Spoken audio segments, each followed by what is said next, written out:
Have you ever wondered when the very first human took their first breath beneath the ancient sun? When bare feet first touched the warm dust of Africa, and eyes first looked up at the endless sky, wondering what it meant to be alive? Tonight, we drift far, far back to a time before history had a name, before fire, before words, when the earth was silent and humanity was still only a whisper carried by the wind.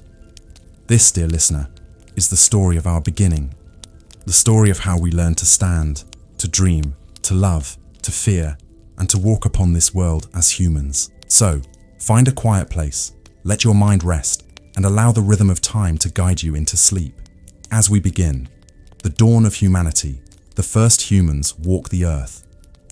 If you enjoy journeys like this through the forgotten corners of history, please take a moment to like this video, subscribe to the channel, and let me know in the comments where in the world you are listening from. Your support keeps these timeless stories alive. Now, close your eyes and let the story begin. Long before the first breath of humankind, long before the sound of laughter or the echo of footsteps across the dust, the earth lay silent. She turned slowly beneath an ancient sun, wrapped in mist, cradled by oceans that shimmered like liquid glass. Volcanoes rumbled in the distance, spilling rivers of fire that kissed the sky with smoke and light. The air was heavy with mystery, filled with the scent of a world still learning to exist. In those quiet eons, mountains rose and fell like sleeping giants. Continents drifted, colliding and parting again, shaping valleys and cliffs and endless plains that no eye had yet seen. The rain fell not from gentle clouds but from storms that raged for centuries, carving rivers deep into the land. Lightning danced across the sky, fierce and wild, while below, the newborn seas shimmered with promise. The earth was alive, but she had no witness. Beneath the waves, tiny sparks of life stirred, fragile, trembling things that floated in the warm water like forgotten dreams. They did not know what they were, nor what they would become. But from their silent struggle, something astonishing began to unfold. Time itself seemed to lean closer, as though waiting, holding its breath for what would come next. The oceans grew thick with life. Coral forests bloomed, ancient fish glided through the depths, and strange creatures crawled from the shallows to the shore, tasting air for the first time. Each one carried the echo of that first spark, the faint hum of possibility. The earth, once silent, now whispered softly to itself, a promise of life's endless hunger to become more. Above the seas, the land began to change. Trees rose like green cathedrals, their roots digging deep into the soil, their leaves stretching toward the sky. Winds carried the scent of earth and rain, sweeping across plains where nothing yet walked. The stars watched from above, silent and eternal, their light falling upon a world preparing for its greatest creation. In this endless quiet, life learned patience. Countless ages passed, ages so long that mountains turned to dust and oceans swallowed continents. Yet still, life endured. From simple beginnings came complexity, from stillness came motion, from silence came the first murmurs of breath. Somewhere in the warmth of a forgotten valley, beneath the shade of ancient ferns, the chain of being lengthened once more.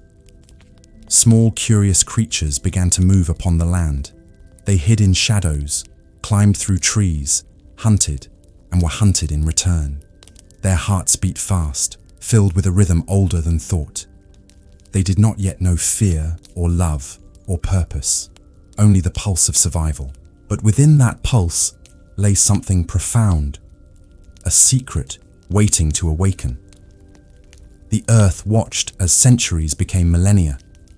The forests grew dense, echoing with the cries of unseen beasts. Rivers twisted like silver threads through the wilderness. The air shimmered with heat and life, and still, change moved forward. Invisible hands, the laws of nature, the slow tide of evolution, shaped flesh, bone, and mind with the patience of eternity. One evening, as the sun melted behind the horizon, A soft wind crossed the plains. It carried the scent of wet soil and distant storms. Lightning flashed far away, illuminating a shape, small, upright, hesitant. It was not yet human, but something close. Something that would one day learn to think, to dream, to wonder why the stars shone above. The world, vast and eternal, had just taken its first step toward consciousness. Night came softly, cloaking the land in shadow. Insects sang their eternal song, and the air shimmered with the pulse of life. Somewhere among the trees, a pair of eyes reflected the fire of the setting sun, curious, alert, filled with something new. Perhaps it was fear, perhaps it was thought, perhaps it was the faint beginning of both. The earth had waited billions of years for this, for the moment when awareness first flickered in the dark, for when a living creature would look at the world and, even without words, feel that it was alive within it. That quiet realization was the true dawn of everything that would follow. The mountains did not speak, but they seemed to listen. The wind moved through the trees as though whispering a secret older than time. Every leaf, every stone, every ripple of water carried the same truth: that life had begun its long journey toward understanding itself. As night deepened, stars rose one by one, countless and cold, yet beautiful. Their light fell upon the sleeping valleys, upon the restless oceans, upon the fragile creatures that would one day call themselves human. The silence of Earth was no longer emptiness. It was anticipation. The planet had become a cradle, rocking slowly in the vast sea of space, waiting for its children to awaken. In that vast stillness, the story of humanity was already being written. Not in words, not in song, but in the slow, deliberate rhythm of life itself. Every heartbeat, every breath, every fragile motion of survival was a step towards something extraordinary. And though no one yet knew it, the quiet earth was no longer alone. For somewhere, hidden among the forests and the light of the stars, the first dream had begun to take shape.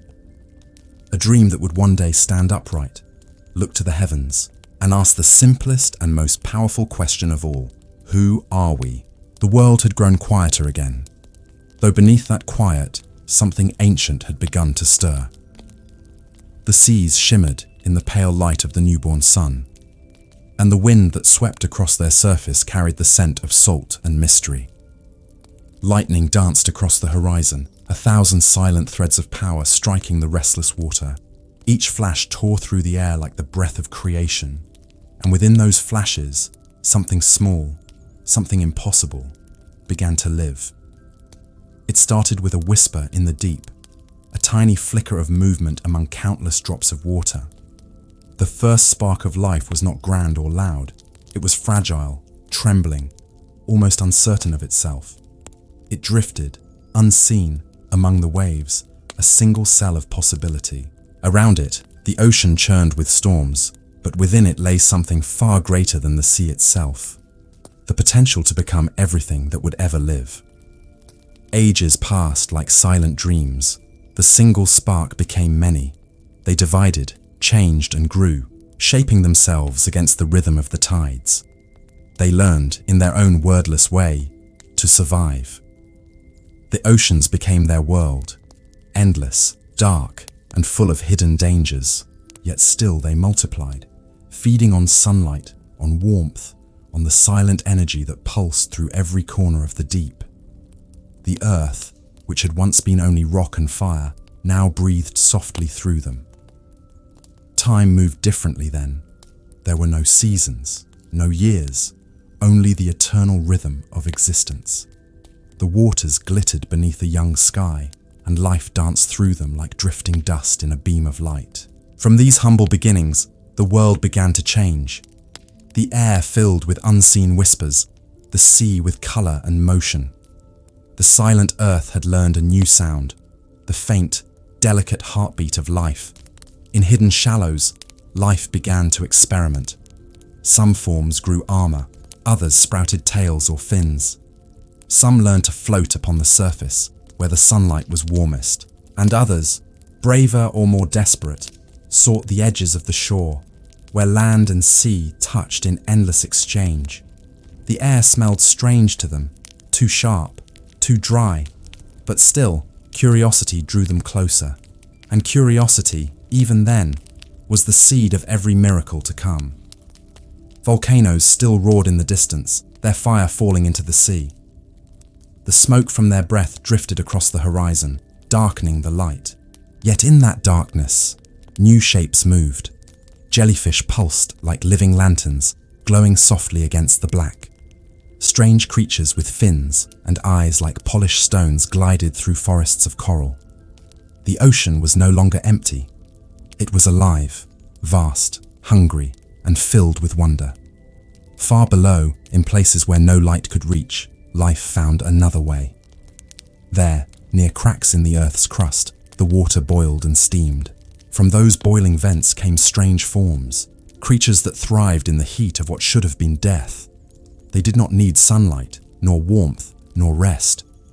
They fed on the earth's fire itself, proof that life could exist anywhere it dared to try.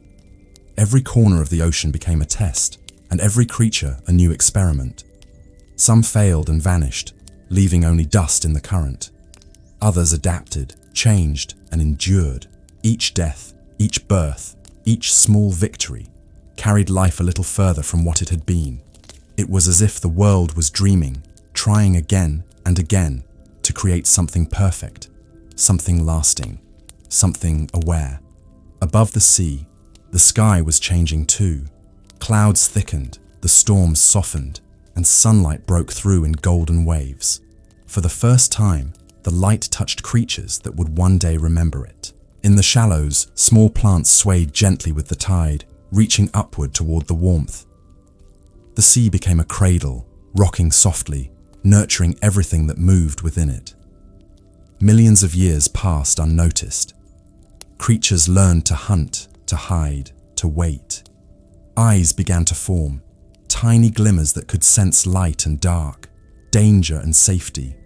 Mouths took shape, feeding upon smaller forms of life. The circle had begun, the endless dance of predator and prey that would shape every world to come. From the simplest cell to the earliest fish, each generation carried a piece of that first spark, a thread of energy that had been born in lightning and water. It was passed on like a secret, unchanged and unbroken, from parent to offspring, from sea to land, from age to age. That spark was life's memory, and through it, the world itself began to remember. Then came movement, not the drifting of waves or the sway of plants, but deliberate motion. Fins pushed against the water, tails flicked with purpose. The oceans, once silent, now throbbed with rhythm and motion. The sea had become a vast symphony of beating hearts. And though the world above remained empty and still, the foundations of everything that would one day breathe air had already been set beneath the waves. It is strange to think that everything we are, every thought, every dream, every word, began with those quiet creatures in the deep, that their struggle, unseen and endless, was the first chapter in the story of all life. For within them, something sacred was awakening, the will to survive, the desire to reach beyond what is, toward what could be. As millennia unfolded like pages of a forgotten book, life grew braver. Some creatures began to explore the edges of the land again, feeling the pull of air, the roughness of stone. Tiny limbs emerged where fins once were, and with them came the possibility of a new world. But evolution is patient. It does not rush. It moves with the slow grace of eternity. For now, the oceans still held the heart of creation, and the land remained only a dream. At night, the sea shimmered with light. Countless organisms glowed softly beneath the surface, as if the stars themselves had fallen into the water. It was beautiful, silent, endless, a mirror of the sky above. And perhaps, in that ancient ocean glow, the earth first saw its own reflection and realized what it had become. Not a world of stone and fire, but a world alive. The first spark of life had become a flame. It burned quietly, spreading from sea to sea, from one heartbeat to the next. And though there were no eyes yet to witness it, the dawn of life had begun. The oceans sang softly beneath the moonlight, carrying with them the faint promise of all that was to come, of creatures that would crawl, of beings that would stand, of minds that would one day look back and whisper in wonder, "We came from this." And so, beneath the endless rhythm of waves, life continued its patient work. The sea was both mother and teacher, shaping every living thing with her gentle persistence. In the silence of the deep, creation had found its voice. It was still only the beginning. But in that beginning, the earth had already changed forever. The world had grown quieter once more, yet it was no longer the same silence that had covered the earth before. Now it was the hush of a world alive, breathing and restless beneath its skin. The oceans still rolled and sighed, but the land had begun to awaken. Forests spread like emerald seas across the continents, their leaves whispering in the wind, their roots deep in the rich soil born from ancient stone. The air was thick with the scent of rain, flowers, and life itself. Among these green cathedrals, creatures stirred that had never been seen before. The reign of the reptiles had begun to fade, and in their place, smaller, warmer, quicker beings began to thrive. They were covered in fur, not scales. They nursed their young, not with indifference, but with care. Their hearts beat faster, their eyes shone brighter, and within them glimmered the faint beginnings of thought. These were the ancestors of all mammals, the small, clever survivors who would one day rule the world. They darted through the shadows of the undergrowth, tiny lives shaped by instinct and fear. But some among them began to change. They found safety not on the ground, but in the trees. The forests became their sanctuary, a vast world of branches, leaves, and endless height. There they leapt, climbed, and clung, their limbs growing stronger, their eyes sharper. They learned balance, coordination, and awareness. And slowly, over uncounted generations, the first primates were born. In the endless stillness of prehistory, these creatures began their quiet revolution. They were not the largest or the fiercest, yet they had something the world had not seen before: curiosity. They looked not only at the world around them, but at one another. They touched, groomed, and played, forming bonds beyond survival. Within their small tribes, they found the earliest echoes of empathy, the delicate thread that would one day weave the fabric of humanity. The forests echoed with their cries, high melodic sounds that carried through the canopy. Mothers held their young close, fathers guarded from above, and the tribe moved as one living rhythm through the trees. The world below was dangerous, full of predators that prowled the shadows. But above, among the leaves, they found freedom. The trees were both home and protector, their limbs stretching endlessly into the sky like a living labyrinth. The primates learned to see the world differently. Their eyes faced forward, giving them depth and precision. They could judge distance, plan their jumps, and move with purpose. Their hands grew strong, their fingers flexible. They could grasp branches, fruit, even insects with ease. Every movement was a small miracle of evolution, a lesson written in the slow patience of time. Nature was shaping them for something greater, though neither they nor the earth yet knew it. Seasons changed. The rains came and went, the rivers swelled and dried, and the forest hummed with life. The primates adapted to every shift.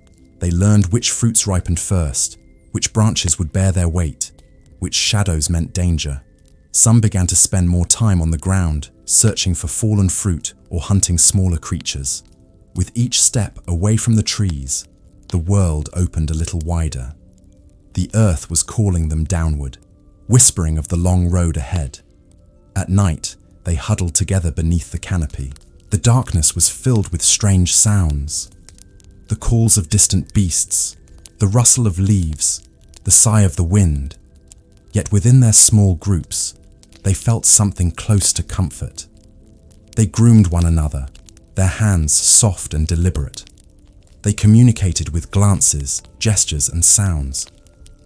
What began as instinct was slowly becoming understanding. The forest had given them not only shelter, but the beginnings of mind. Time passed as it always did, slowly, endlessly, with no witness but the stars.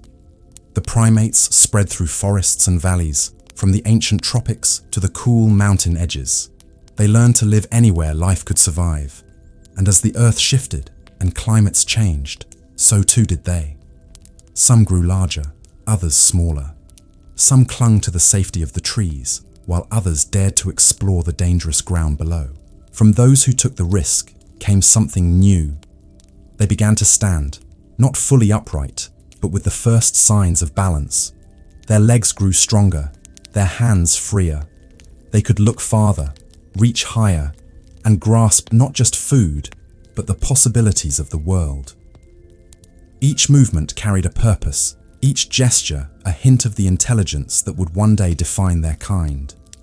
The forest, their ancient home, was both cradle and challenge, for as the world changed, many forests began to shrink, giving way to open grasslands and wide plains. The trees that had once sheltered them grew sparse. To survive, the primates had to adapt once again. Some remained among the dwindling branches, while others began to walk further from the shade, venturing into the light. This, though they did not know it, was the first step toward humanity. In the golden light of dawn, a small group of primates sat high in a fig tree, watching the plains stretch endlessly before them. Their eyes were filled with curiosity and hesitation. The world below was vast and unfamiliar, yet something deep within them stirred, a faint longing to explore, to move beyond what was known. The first spark of human courage was beginning to flicker in their hearts. They learned to use tools in simple ways, a stick to dig for insects, a stone to crack open fruit. These were small acts, yet they marked a profound shift. For the first time, life was shaping its own future with intention. It was no longer merely adapting, it was learning to change the world around it. The sun rose higher, casting light through the forest in shimmering streams. The primates moved through the branches, their fur glowing in the warmth. Beneath them, the earth waited patiently. Evolution is never hurried. It unfolds like a long, slow song. And in that song, every note mattered. Every leap, every touch, every frightened glance at the sky. Each was a step toward what would one day be called thought. The primates thrived in their world of color and sound. They played, they learned, they lived and died among the trees. Their lives were simple, yet sacred, for within them beat the earliest rhythm of humanity. The same heartbeat that would one day echo through cities, through art, through dreams, was already there, hidden beneath fur and instinct. As night fell, the forest glowed under the silver light of the moon. The primates rested, their small bodies curled together for warmth. The wind moved gently through the leaves, whispering across their sleeping forms. It was a soft, eternal sound, the voice of nature herself, cradling her children as they dreamed beneath the stars. And perhaps, in those ancient dreams, there was already something more, a flicker of awareness, a spark of imagination, the faint, impossible beginning of wonder. For even in the deepest past, before words, before thought, the soul of humanity was already stirring, waiting for its time to awaken. The dawn light stretched over the endless plains, soft and pale, touching the tips of wild grasses that danced in the morning wind. The air was crisp, the earth damp from the night's breath, and from far beyond the mist came the faint sound of rustling, not of leaves, but of life. Small footsteps pressed into the dew-covered ground, the marks of beings unlike any who had come before. Their hands were steady, their eyes bright with thought, and their hearts pulsed with something new, awareness. These early humans, fragile yet fierce, walked the open lands with wonder in their gaze. Every sound, every scent, every change in the wind carried meaning. A rustle in the grass could be prey or predator. The smell of smoke might lead to safety or danger. They listened, they learned, and they remembered. The mind was their tool, sharper than any claw, stronger than any bone. They were no longer creatures of instinct alone. They were becoming thinkers, dreamers, survivors. The sky above them changed often, painting moods across their lives. Some days, clouds drifted lazily like wool over blue. Other times, thunder cracked and the heavens poured without mercy. When storms raged, they huddled beneath rocky shelters, the fire trembling between their hands. Lightning lit their faces in sudden flashes, revealing eyes wide with both fear and fascination. The storm was terrifying, but it was also beautiful. A voice of the earth, a roar from the heavens they could not yet name. And in those storms, something stirred within them. They began to connect patterns, to understand that the world had rhythm, that rain followed cloud, that fire followed lightning, that the rising sun meant warmth and the falling meant cold. Slowly, through watching and feeling, they learned the language of nature, not with words, but with awareness.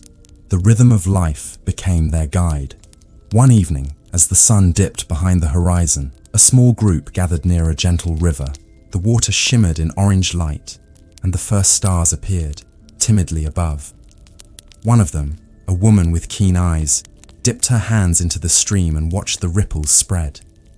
She looked up to the sky and saw her reflection fade beneath the stars. Something within her shifted, a quiet spark of thought. The same stars she saw above, she saw reflected below.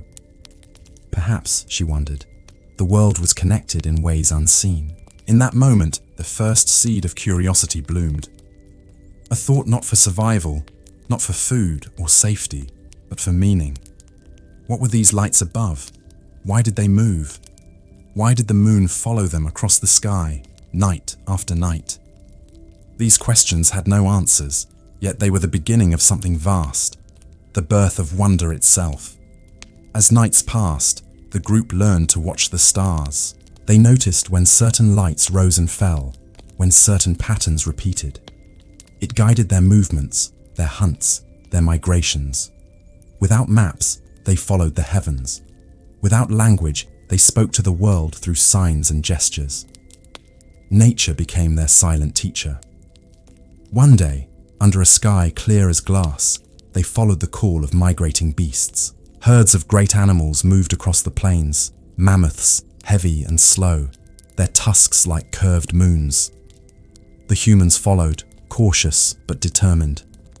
They moved not as reckless hunters, but as careful observers. They learned how wind carried scent, how the herd sensed movement, how patience brought reward. Their hunt was not chaos, but ritual, a dance between predator and prey. When the first spear struck true, it was not triumph alone. It was realization. The creature fell, and the earth trembled beneath its weight. Around the body, they gathered in silence. There was gratitude in their eyes. They knew this death gave them life. In that quiet, a strange reverence grew, a respect for the balance of living and dying. They began to understand that every creature, every plant, every drop of rain played its part in the grand pattern of existence. Later, as they roasted meat over fire, the air thick with smoke and warmth, they began to share what they had seen. Through gestures, sounds, and eyes, they told of the hunt. One mimed the chase, another the throw of the spear, another the fall of the beast. And as they moved and laughed, something deeper took root, the beginning of storytelling. Without words, they were already creating memory, already giving meaning to moments. When the night returned, they sat close to the flames, and the crackle of burning wood filled the silence between them. The stars turned slowly above, and one by one, heads tilted upward. The fire mirrored the stars, small lights in the darkness. Someone pointed to the sky, then to the fire, as if seeing a secret connection. They did not yet have words for sky, or soul, or infinity, but the feeling was there, an unspoken sense that they were part of something far greater than themselves. The nights grew colder as the season turned. Frost crept along the ground, painting white veins across the soil. Food became scarce, and the wind bit harder. Yet they endured. They huddled together for warmth, sharing breath, sharing life. In these long nights, bonds grew stronger. They began to understand compassion, the instinct to care for one another. Those who shared survived. Those who stood alone did not. The heart learned what the mind had already begun to grasp, that unity meant strength. One morning, after a brutal night of cold, the sun rose weakly through mist. A child took its first steps outside the cave. Bare feet touched the frozen earth.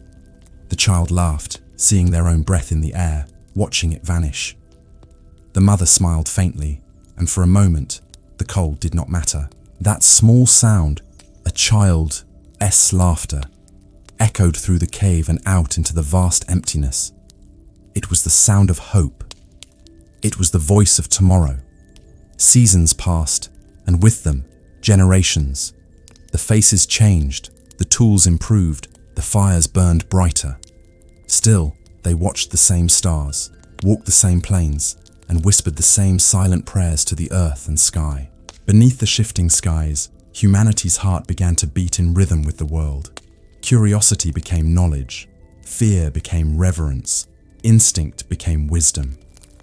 And though they could not know it then, those first fires by the riverbank, those first dreams beneath the stars, would one day become the foundations of all human thought, of art, of science, of belief itself. For every question they dared to ask, every mystery they tried to understand, carried them one step closer to becoming what they were meant to be: human.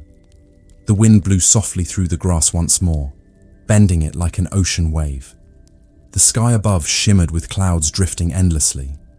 And somewhere, deep in the ancient world, the first humans looked up again, not with fear, but with wonder. They had begun to awaken. Night fell across the ancient land, and the air shimmered with cold. The stars shone brighter than ever, sharp and endless, scattered across the black sky like pieces of glowing stone. Beneath them, a small band of early humans huddled close, their bodies pressed together for warmth. The earth was quiet except for the distant howl of wind sweeping through the valley. They had survived another day, but the night was cruel. Darkness was both a blanket and a threat, hiding what they feared and could not see. They had long learned to fear the dark, for within it lay teeth, claws, and unseen eyes. Yet tonight, something different happened. A bolt of lightning struck a tree not far from their shelter, and the silence shattered into chaos. A crack of thunder followed, echoing like the voice of a god. The tree burst into flame, its branches twisting and glowing as sparks flew into the air. The humans froze. The storm passed quickly, but the fire remained, bright and alive, crackling and hissing as if speaking its own language. At first, they were terrified. Fire was danger, destruction, power. But slowly, curiosity began to conquer fear. One of them, a man with eyes like amber, stepped closer, holding a stick cautiously toward the flame. He felt the heat on his skin and flinched, but he did not turn away. Instead, he watched. The fire danced and moved like a living thing, breathing, glowing, consuming what it touched, yet giving warmth in return. When he brought his hand close, it hurt, but it also comforted. The group gathered around the fallen tree. The flames painted their faces gold and red, and the cold wind no longer bit their skin. They watched, mesmerized, as if witnessing magic. The man with the amber eyes realized something profound. This thing that burned could protect them from what hunted in the dark. He found a fallen branch and held it into the fire until it caught light. When he lifted it high, the shadows around them retreated. The fire obeyed his hand. In that moment, for the first time in history, a human had tamed light. As the night deepened, the group remained by the fire. Some slept, some stared, unable to look away. They had found something that changed everything: warmth, safety, and control over darkness itself.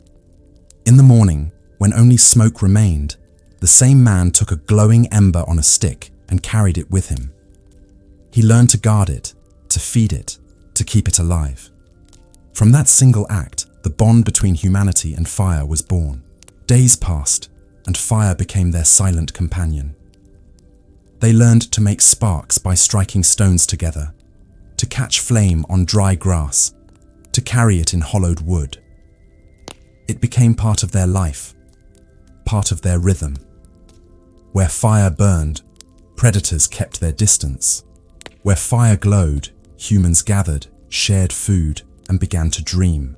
The first meal cooked over flame was a revelation.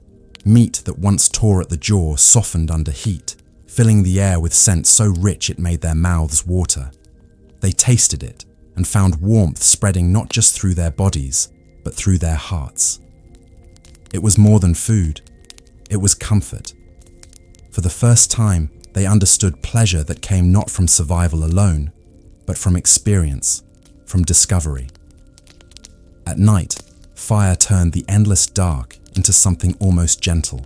They began to sit around it, not only for warmth, but for something deeper. They began to communicate, to share. The flickering light cast shapes on the cave walls, and someone began to mimic those shapes with their hands, telling silent stories. The stories became sounds. The sounds became language. Around the fire, humanity found its voice. In the glow of those ancient flames, the first laughter was born. Soft at first, like the rustle of leaves, but soon louder, freer. They laughed because they were alive, because the cold could no longer defeat them. They laughed because, for the first time, they felt something close to peace. Fire changed their nights into gatherings of light and shadow. It drew them together, bound them with invisible threads of warmth and kinship. They began to decorate the walls around their fires with markings, crude yet meaningful. Shapes of animals, of hands, of hunts. Each mark was a memory, a sign to say, "We were here." The flames also taught them something sacred. They learned that fire could destroy as easily as it could give life. A careless spark could devour the dry grass, turn trees into ash, and drive them from their shelters. They began to respect it, to treat it as a spirit that needed care and attention. Fire became both a tool and a teacher. Seasons changed, and with each, their mastery grew. They carried fire into new lands, across rivers, through forests. It allowed them to move farther, to survive colder nights, to expand beyond the places where their ancestors had huddled in fear. The fire gave them courage. Its glow became a symbol of home. Sometimes, on quiet nights, they stared into the flames and saw patterns, shapes shifting and moving like visions. Perhaps they saw memories. Perhaps they saw dreams. One might have seen the hunt of tomorrow, another the face of a lost one. Fire became a mirror of the mind, reflecting the things within them they did not yet have words to name. As generations passed, the ritual of tending the fire became sacred. When a child was born, they held it near the flame to warm its hands. When someone died, they burned wood beside them, believing the light would guide their spirit to the stars. Fire connected them to the sky, to the mystery above, to something divine. The fire did more than keep them alive. It changed how they thought. It gave them time to sit, to dream, to wonder. Around those flames, the first questions formed in their hearts. Who made this? Why does it burn? What lies beyond the stars? These were not questions of survival, but of meaning. And from those questions, the first sparks of wisdom began to glow. In time, humans began to see that fire was everywhere. In the sun, in the stars, in their breath when angry, in their hearts when brave. They began to see themselves as part of that same force, alive and burning with spirit. The discovery of fire was not just a tool of survival, it was the awakening of consciousness. When the wind blew through the valley, carrying the scent of smoke, it was not merely air and ash. It was a symbol of humanity's first victory over the wild. The earth had given them many gifts, but this one was different. This was power, and with power came choice, to create or destroy, to nurture or consume. As the night ended, the fire dimmed, leaving a soft red glow among the ashes. The man with the amber eyes, now older, sat watching it fade. He placed his hand over his chest, feeling the warmth still within him, and smiled faintly. For he understood, even without words, that fire was no longer outside them. It was part of them now, living in every breath, every heartbeat, every dream. The flames whispered as they died, curling into smoke that rose toward the dawn sky. And in that smoke, the first humans carried their spirit forward across time and generations. The fire within them would never fade, not through storms or winters or death itself. It would pass from hand to hand, from heart to heart. A light that would burn through all of human history. They had learned to master flame, but more importantly, they had learned to carry it within their souls. The world had grown colder. The air carried the sharp scent of frost, and the breath of every living thing turned white in the morning light. Across the great plains, herds of mighty creatures roamed, mammoths with long curling tusks and thick coats of hair, bison that thundered like living storms, and deer that leapt through snow like flickers of shadow. The land pulsed with life, but survival was no longer simple. To live, humans now had to think, to plan, and to move as one. They were no longer creatures of chance. They had learned the rhythm of the earth, the pattern of seasons, the ways of the beasts. They followed the herds across the plains, learning where water stayed, where wind carried scent, where danger slept. In those journeys, they began to speak not only with gestures, but with sounds, soft, deep, guttural sounds that slowly grew into meaning. Each call, each tone, carried intent. The first roots of language began to take hold, not from comfort, but from the hunger that demanded unity. When the wind was still, the hunters crouched low in the tall grass. Their breath came slowly, their eyes sharp and narrow. They waited for the perfect moment, when the herd turned, when the lead animal's attention shifted, when nature whispered that the time was right. The world seemed to pause in silence, and then, with one cry, they surged forward. The hunt was a dance of chaos and control. Spears flew through the air, striking against thick hides. The beasts bellowed and turned, the ground shaking beneath their hooves. Some humans fell, others pressed forward, hearts pounding like drums. They moved not as scattered beings, but as one body, each knowing where the other would be, each trusting the rhythm of the group.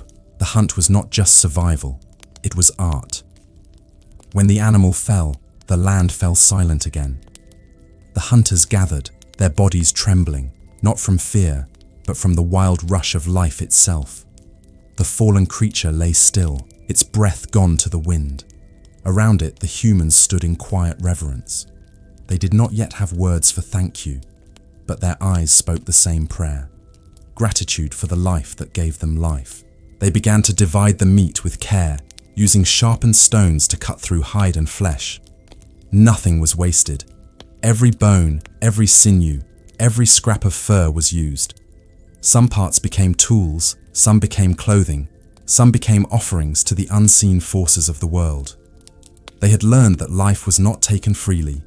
It was borrowed, shared, part of an eternal balance between hunter and hunted. As they sat by the fire that night, smoke curling into the night sky, one of them began to make sounds unlike the others.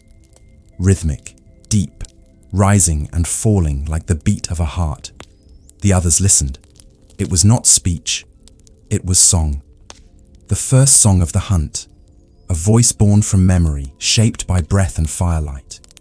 It carried the echo of the day, the fear, the victory, the gratitude, and as the voice rose higher, others joined, clapping stones together, striking bone against wood. The fire danced to the rhythm, and their shadows flickered against the cave walls. In that moment, sound became meaning, and meaning became art. The hunt had given them not only food, but something more powerful: expression. Through sound they remembered, and through memory, they began to understand who they were. Days turned to weeks, weeks to seasons. The hunters learned new ways to survive. They fashioned spears with sharpened tips of bone, tied with sinew and stone. They crafted traps and tools, each an extension of their growing intelligence. And when they returned from the hunt, they taught the young by example, showing them how to read the wind, how to move without sound, how to feel the earth beneath their feet. Knowledge began to pass from one generation to the next. Sometimes, before a great hunt, they would gather in silence. The elder would lift a hand to the sky, palm open, eyes closed.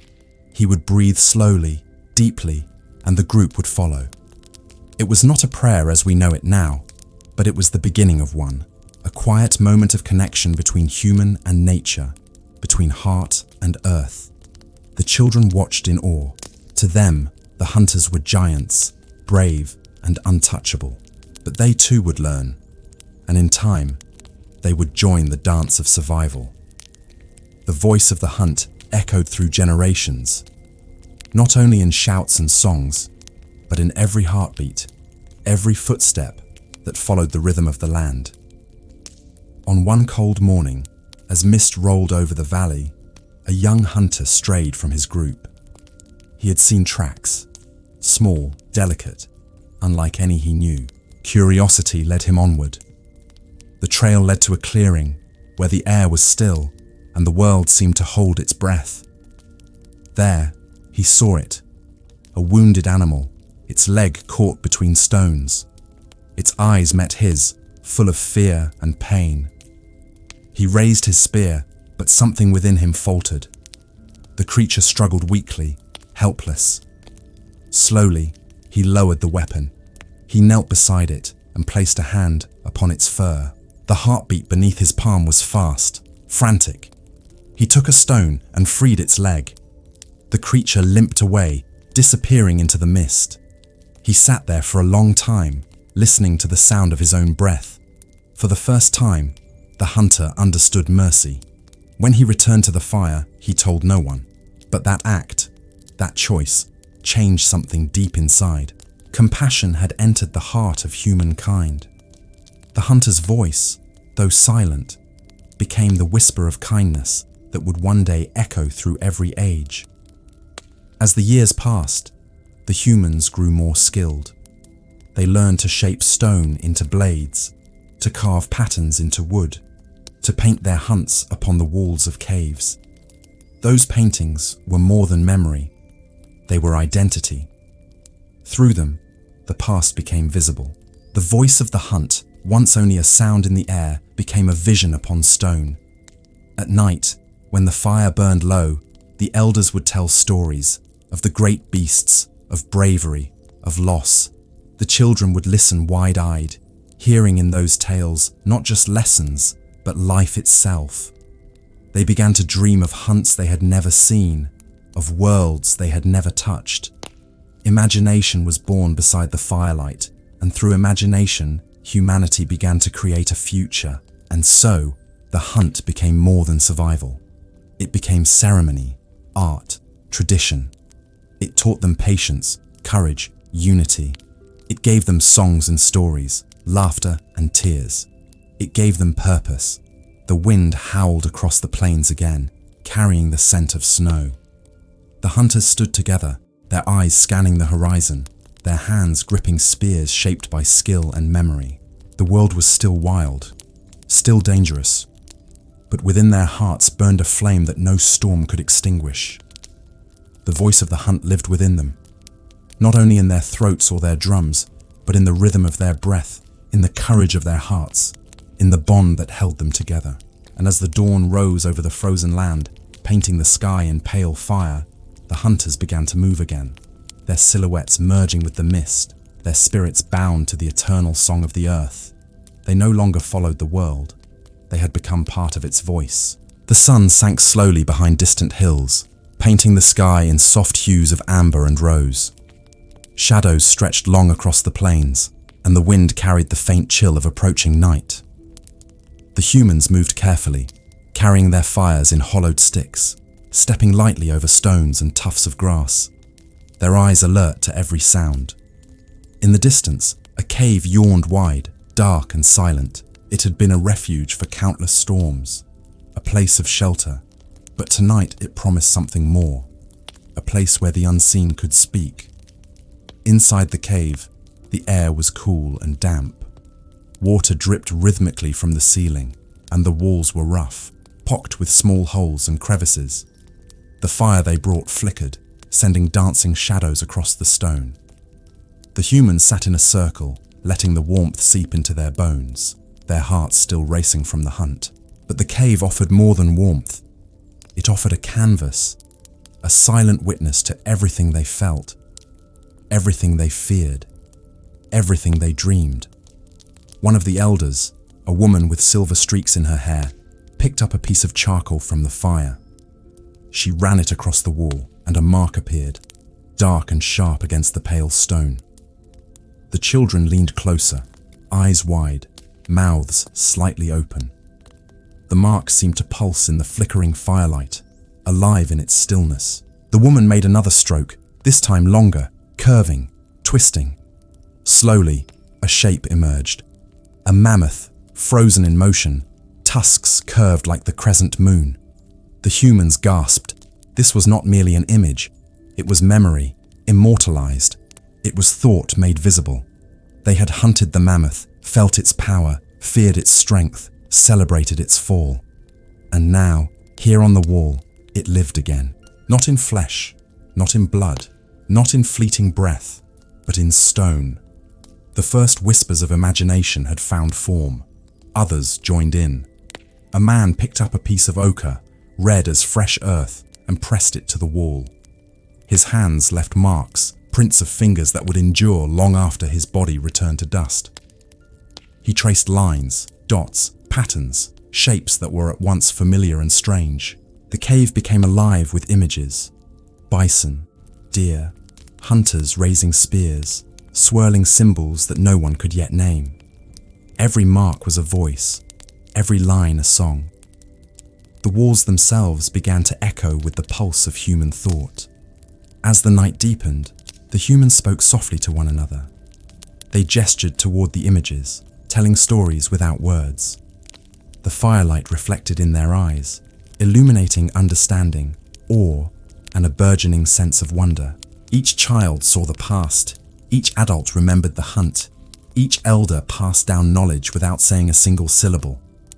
The cave became a library of living memory, a sacred space where time could be held and touched. The creation of images also brought a new awareness of power. The humans began to see that symbols could hold meaning, that marks could communicate across time. One child traced her hand on the wall, fingers splayed like branches, and the elders nodded. That simple handprint was more than decoration. It was a signature, a testament to existence. Through these gestures, they learned that life could leave traces, that thought could be captured, that stories could endure. Outside, the wind howled against the cave mouth, carrying the scent of distant forests and frozen plains. The humans huddled closer, their shadows mingling with the shapes on the wall. They could feel the presence of the earth itself, the rough texture of stone, the steady drip of water, the pulse of life beyond the firelight. And in this place, they began to sense something more mysterious. Perhaps the cave itself was alive, listening, bearing witness. Perhaps the walls absorbed not only paint, but memory, spirit, and intention. The nights turned to weeks, and the humans returned again and again. Each visit added new stories, new images, new songs. They experimented with color, grinding minerals into powders and mixing them with fat to make lasting pigments. Red, yellow, black, the palette of early thought. Shadows became part of the art, cast deliberately by fire, creating motion where the stone was still. Light and dark, flame and shadow, hand and wall. Together they formed the earliest theatre of human imagination. With each mark, humans began to reflect on themselves. They saw their hands, their weapons, their prey, and recognized their place in the world. They understood that they were not only hunters, not only survivors, but storytellers, dreamers, and witnesses. In the flickering light, they glimpsed the first understanding of self. That they existed not only in the present, but in memory and imagination. Sometimes, after the fire had burned low, the humans would sit in silence, listening to the echoes of their own voices, hearing the drip of water, the wind through the cave mouth, the distant calls of night animals. They began to sense the rhythm of the universe, the cadence of life that connected all living things. The cave became more than shelter. It was a teacher, a confessor, a sanctuary. In time, they began to mark rituals upon the walls. Animals were drawn in mid-leap, hunters in victorious stances, symbols representing the sun, the moon, and the seasons. They celebrated birth and mourning, triumph and loss. Each image was a bridge between the seen and unseen, the present and the eternal. The humans were learning that life was more than survival. It was meaning, connection, and reflection. The children, mesmerized, began to imitate the elders. Their fingers traced shapes, smeared colors, created forms that spoke of their own experiences. And though they could not yet speak the words, the cave taught them language of another kind, a language of symbols, of memory, of imagination. They understood that a story could live even when the teller slept, that ideas could travel without voice, that the past could touch the future through the stroke of a hand on stone. And so, the cave became a world unto itself, a cradle for the human mind. Firelight and shadow, stone and pigment, breath and heartbeat, all combined to teach lessons that no predator, no storm, no famine could erase. Humans began to see themselves not merely as part of the wilderness, but as creators within it. They realized they could shape the world, at least in part, with thought and intention. The echoes in the cave were more than sound. They were memory, imagination, and spirit. They were the first bridge between earth and mind, between life and dream. And as the firelight flickered across the walls, the humans felt a new kind of reverence for the world, for themselves, and for the infinite possibilities that lay hidden in the shadows.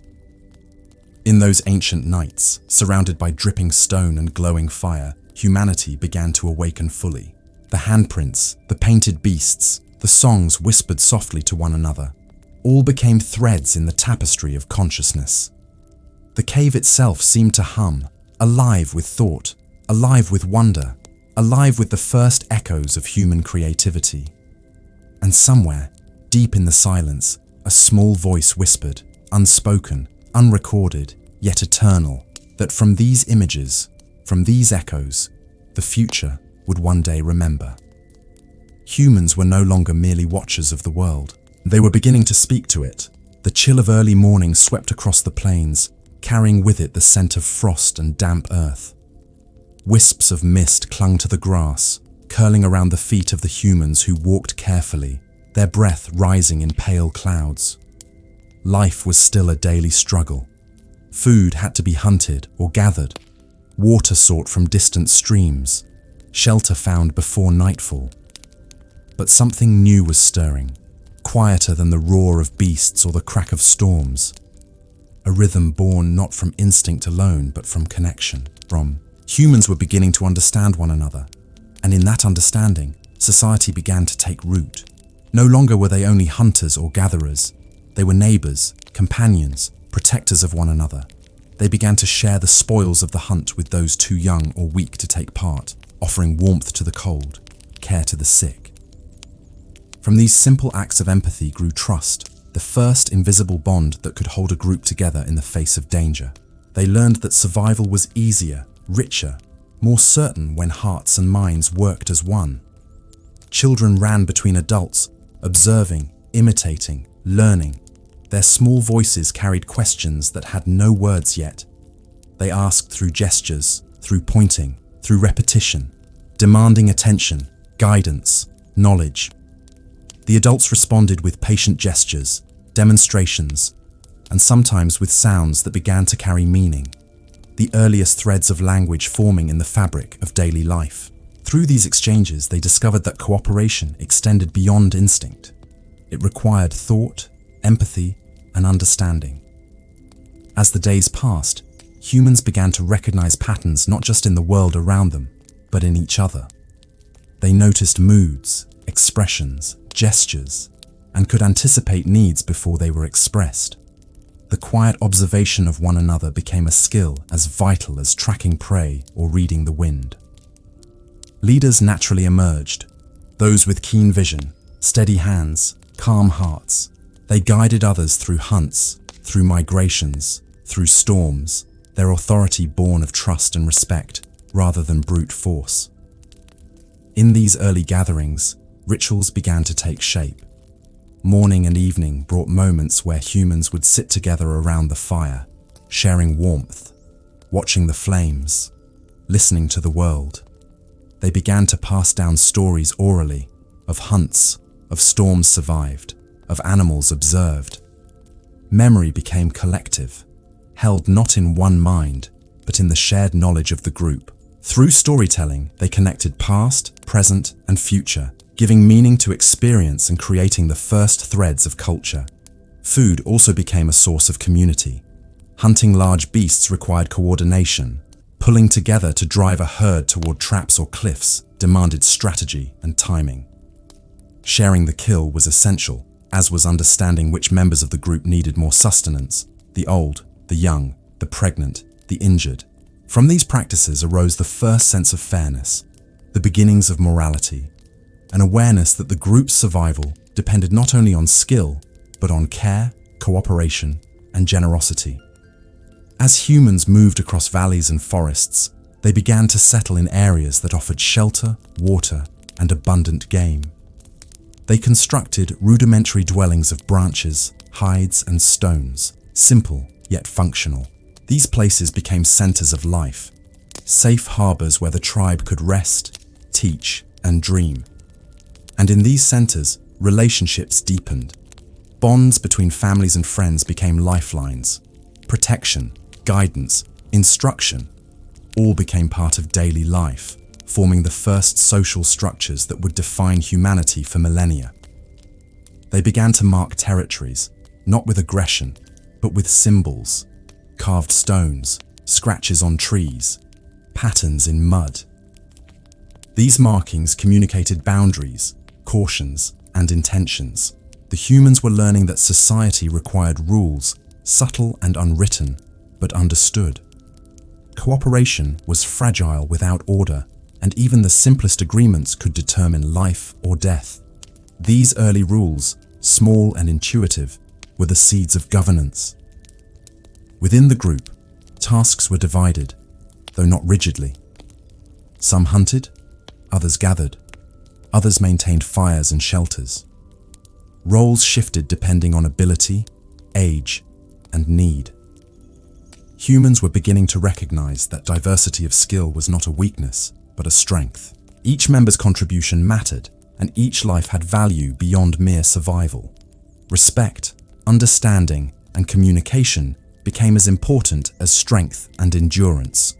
Through this cooperative life, early humans also began to recognize their mortality, and with it, the importance of memory and remembrance. They began to honor the dead, a fallen hunter, a lost child, an elder who had guided them. Fires were lit in their memory, objects placed with care, and stories told to ensure that their existence would not vanish with the body. This practice marked the birth of ritual, spirituality, and reverence, the understanding that life extended beyond the immediate, beyond the seen. The seasons continued to cycle, each bringing its challenges and lessons. Spring offered new life, buds and young animals. Summer brought abundance, heat, and insects that tested patience.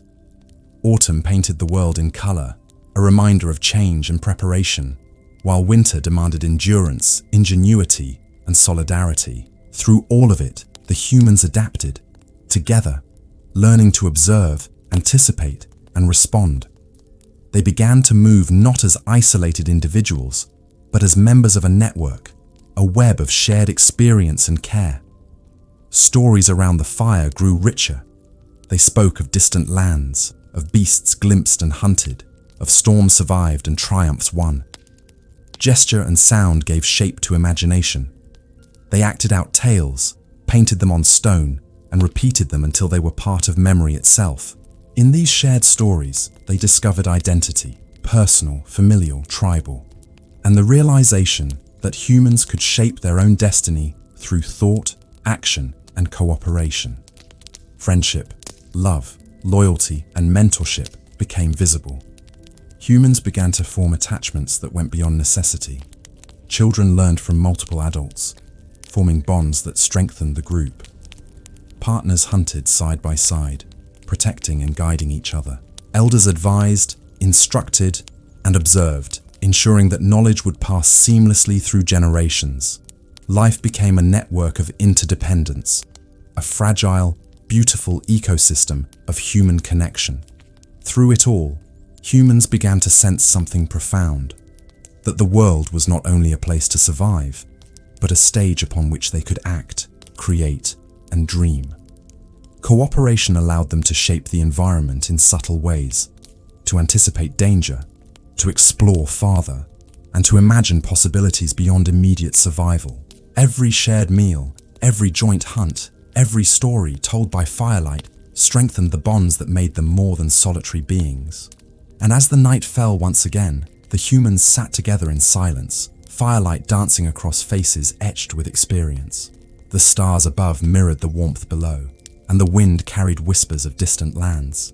In these quiet moments, they felt a connection not only to one another, but to the generations before and after, a thread stretching through time, linking human hearts across the ages. Society was fragile, yet it was taking root. Cooperation, empathy, memory, and ritual, these were the pillars being laid. The humans of this time were discovering that life was not meant to be endured alone. They were learning the power of unity, the strength of bonds, and the beginnings of civilization itself. In the cold air of dawn, as frost shimmered across the plains, the humans rose together, ready to move, ready to hunt, ready to face whatever the world offered. They carried with them not just tools and fire, but each other, the first seeds of society burning quietly, steadily, like a fire that would never go out. They were no longer merely survivors. They were a community. The horizon stretched endlessly, painted in gold and violet as the sun rose over the frozen plains. Mist clung to the grass, curling around stones and footprints left by the humans, who moved deliberately through the cold morning air. Their eyes scanned the distance, not only for food or water, but for something more elusive: knowledge. Each day, each step, carried with it curiosity, the quiet whisper of wonder that would become one of the defining traits of humanity. They were learning that the world was not only to be endured, but to be understood. Travel was no longer merely a means to follow herds or escape danger. It became exploration, an active seeking of patterns, resources, and opportunities. One group moved slowly toward a distant river, its waters glittering like silver beneath the sun. Along the way, they discovered plants they had never seen, stones of unusual color and texture, trees that offered better shelter than others.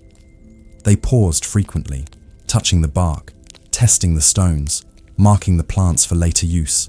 Every observation became a lesson, every discovery a step toward mastery of the world around them. Tools grew more sophisticated. Early humans had long used simple stones and bones to cut and scrape, but now they began to refine techniques, experimenting with shape, sharpness, and function. A spear was no longer just a stick with a sharpened tip. It was balanced, weighted, designed to travel through air efficiently. Knives were shaped for cutting, scraping, and carving. Axes were developed to split wood more effectively, and digging sticks allowed the extraction of roots and tubers. Each innovation represented thought, planning, and trial, failures carefully noted, successes celebrated. With tools came new possibilities. Humans learned to build temporary shelters, not only to shield themselves from storms, but to create a base from which to explore further. They discovered fire-resistant materials, learned to construct small kilns to dry food, and experimented with ways to preserve meat. They began to carry fire from place to place, using embers to ignite new hearths, extending the warmth and light that had once been bound to one location. Knowledge was becoming portable, and with it, the boundaries of their world expanded. Waterways became avenues of exploration. Rivers offered more than sustenance. They provided direction, the promise of unknown lands, and the chance to observe the creatures that lived within and around them. Humans waded carefully, following the movement of fish, noting the signs of animals drinking at the banks. They learned to anticipate changes in weather, to predict when rain would fall and when the rivers would swell. Observation became strategy, and strategy became survival. Curiosity drove humans to experiment with materials beyond stone and bone. They found clay and began shaping it, testing it in the fire. The results were inconsistent at first, but each attempt brought them closer to understanding properties of the earth. Soft clay could be molded, hardened by heat. Water could transform earth into form. Patterns emerged, and with patterns came intention. They began creating small vessels, perhaps to hold water, seeds, or food. And with each creation, the concept of permanence, of storing and preserving, became real. The discovery of new territories was accompanied by risks. They encountered rivers too wide to cross, cliffs too steep to scale, predators that lurked unseen. Yet each danger was met with ingenuity. They learned to fashion bridges of fallen trees, to create rafts, to use the environment as a tool in itself. The landscape became a puzzle, and humans learned not only to navigate it, but to shape it subtly to their needs. In their journeys, humans began to notice patterns in the sky. The sun rose and set, the moon waxed and waned, and stars moved in predictable ways. They learned to track time by these celestial markers, to predict seasons, and to anticipate animal migrations. The cosmos became a map, guiding movements and decisions. Knowledge was no longer only of the earth. It reached upward, touching the vastness beyond, and stirring the first seeds of wonder about forces greater than themselves. Socially, exploration strengthened bonds. Groups worked together to carry loads, to test the waters, to mark trails. Elders shared observations, teaching younger members what they had learned over decades. Stories became richer, combining practical lessons with imagination, speculation, and prediction. They painted signs on trees, etched marks into stone, and whispered to one another of discoveries too subtle for words alone. Maps were not yet drawn, but memory, gesture, and symbol became the earliest guides. The humans also learned to watch one another with new attention. Individual skill was valued, but teamwork was essential. Leaders emerged, not simply by strength, but by insight. Those who could interpret the tracks of animals, anticipate changes in weather, or guide a group safely across unknown terrain earned trust. Decisions were debated silently, through gesture, tone, and shared understanding, forming the first subtle systems of collaboration that would evolve into the structures of society. Exploration also brought reflection. Humans began to notice the consequences of their actions. Which paths led to abundant game, which led to empty valleys. They learned patience, timing, and respect for cycles. Some observed the death of plants or animals and noted patterns in growth, decline, and renewal. They realized that they were part of a web of life, and that understanding this web was crucial for survival. The world was not merely a backdrop, it was a partner, a teacher, and sometimes a challenge to be met with both skill and humility. Curiosity inspired creativity as well.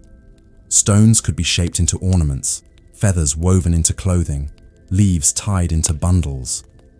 Patterns in nature were observed and imitated, giving rise to decoration, identity, and subtle expression.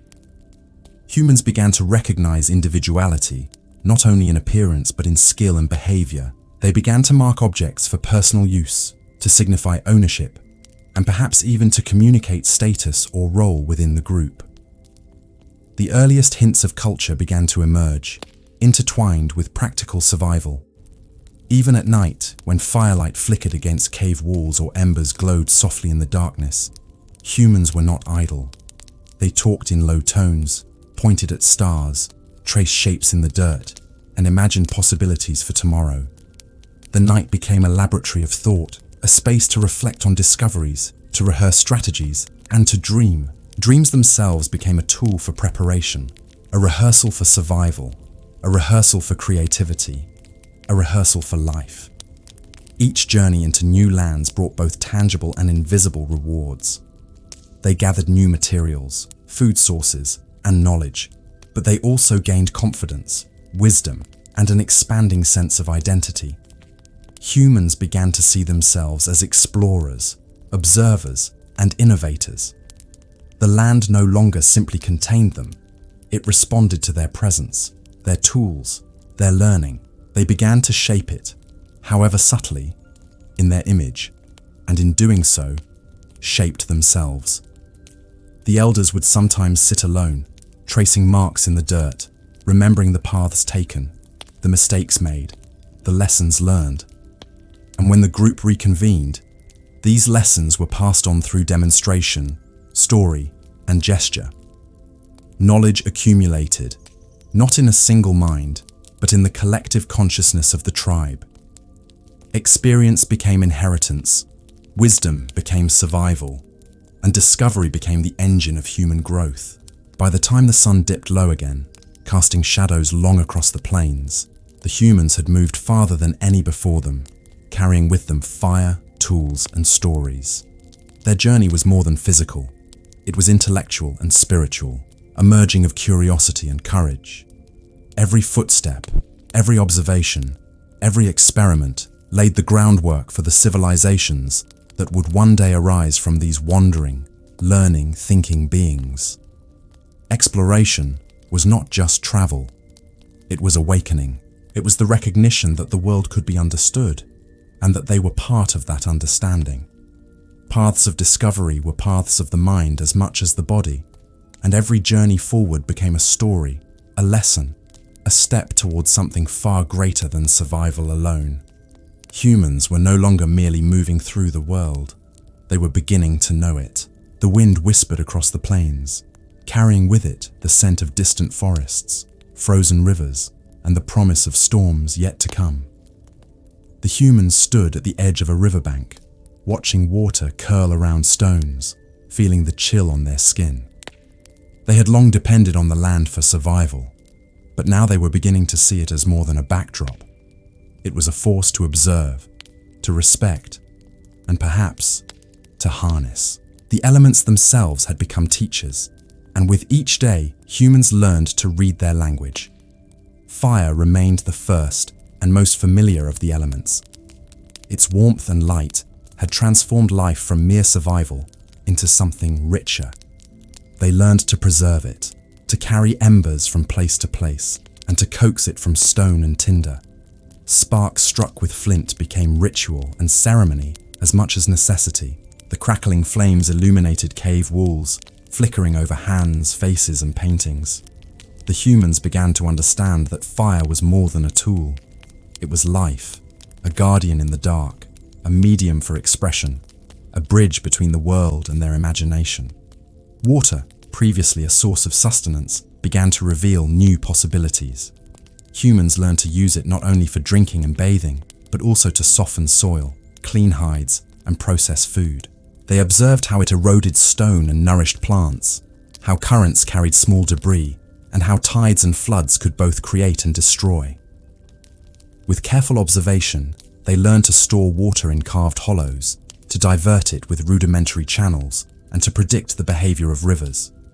Slowly, they became not just passive observers, but manipulators of natural flow, understanding the power they could wield when knowledge met action. Wind was another force to be read and understood. The way it bent trees, carried scents, or shifted snow became critical information for survival. They discovered that wind could carry sounds, hiding footsteps, or amplifying calls. Some early humans began to use it for signaling, raising smoke in patterns, or carrying small objects across spaces. They noticed its power to dry hides, to spread fire, and to shape the landscape over time. Wind, once a messenger of storms, became an ally, a tool, and a teacher. Earth itself offered both challenge and opportunity. Stones could be broken, shaped, and sharpened. Clay and mud could be molded into vessels, used for construction, or pressed into symbolic forms. Soil could be tested for firmness, water content, and fertility. Humans began to see that beneath their feet lay not just sustenance, but potential. They dug into earth to uncover roots, tubers, and minerals, discovering materials that could be transformed into tools, pigments, or shelter. Even caves, the womb of early art and culture, were gifts of earth, waiting to be understood and respected. Humans began to experiment systematically. They observed how fire hardened clay, how water could smooth stones, how wind could carry light seeds to distant soil. Patterns emerged. Cause and effect became apparent. Slowly, humans began to act intentionally, not only reacting to the world, but anticipating, experimenting, and shaping it. They were becoming masters not by brute force, but by understanding. Shelters grew more sophisticated. Branches were interwoven to create windbreaks, stones piled to protect against floods, animal hides stretched and secured to keep warmth in. Humans learned to orient dwellings according to sun and wind, to build hearths that maximized warmth and safety, and to store provisions for lean times. Each innovation reflected careful thought, observation, and ingenuity. Survival was no longer merely a struggle. It was an exercise in mastery of the environment. Fire also became central to social and spiritual life. The flickering flames offered light for crafting tools, warmth for infants and elders, and a gathering point for shared stories. Humans discovered that smoke could signal, that embers could be transported, that flames could drive away predators. Fire was alive, responsive, and essential. It was a symbol as well as a tool, a living connection between humans and the forces they were learning to navigate. The observation of seasons intensified. Humans noticed how plants grew, how animals migrated, how temperatures shifted. They began to anticipate storms, to prepare for floods, to seek shelter in advance of harsh winds. Tracking the sun and moon, they began to mark time, linking behavior to cycles and aligning their work, hunting, and travel with nature's rhythms. The mastery of elements required patience and attention, observation and reflection, and the humans embraced these qualities as essential for survival. Collaboration became central to mastering these elements. Groups worked together to construct larger shelters, transport water, gather fuel, or manipulate fire safely. They observed and taught one another, forming the first complex systems of knowledge transfer. Elders, revered for experience, instructed the young, guiding hands and eyes, passing down lessons learned through decades of interaction with wind, water, fire, and earth. The community itself became a medium through which mastery could spread. Humans also began to understand the limitations of these elements. Fire could burn uncontrolled, water could drown, wind could topple, earth could collapse. Respect became intertwined with knowledge. They learned caution, foresight, and humility, realizing that true mastery did not come from dominance, but from understanding and cooperation with the natural world. They adapted tools and techniques, refined methods, and cultivated patience. The balance between power and respect became an unspoken law. Observation extended beyond immediate survival. Humans began to track patterns in animal behavior, noticing how predators hunted, how prey moved, how seasons affected migration.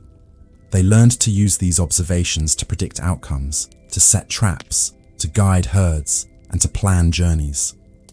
Knowledge of the elements intertwined with knowledge of creatures, forming an intricate web of understanding that enabled humans to act with foresight and precision. With mastery of elements came the birth of imagination and creativity intertwined with practicality. Firelight allowed painting on cave walls. Shadows and flames combined to create stories, rituals, and ceremonies.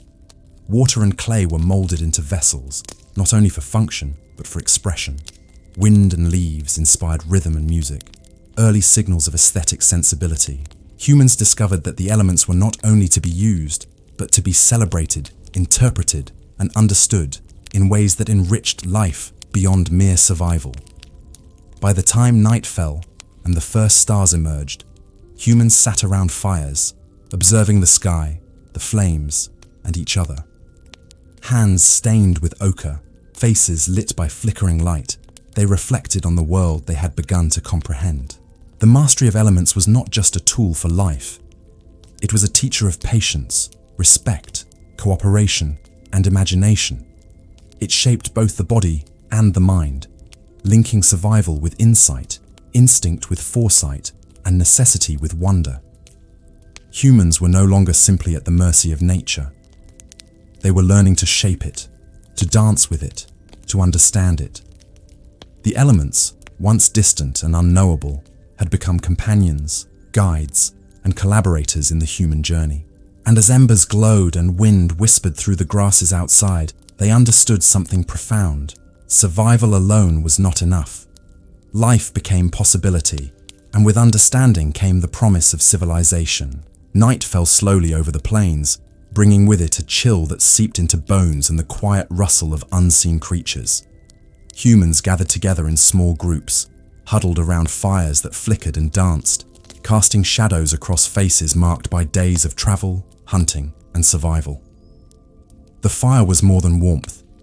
It was the heartbeat of the group, a center around which thoughts, emotions, and stories could coalesce. In these moments, humans began to reach beyond mere survival, beginning to sense something greater, a world of meaning, of patterns, of connections that transcended the immediate and tangible. The first rituals were born of necessity, observation, and curiosity. When a successful hunt was made, humans did not merely consume the prey, they acknowledged it. They touched the animal carefully, moved with reverence, and perhaps whispered sounds or gestures that expressed gratitude or awe. Some strokes were gentle, tracing patterns along the hide, as if to honor the life that had been taken. Others created small piles of bones or arranged stones around the site. These acts were instinctive, yet deliberate.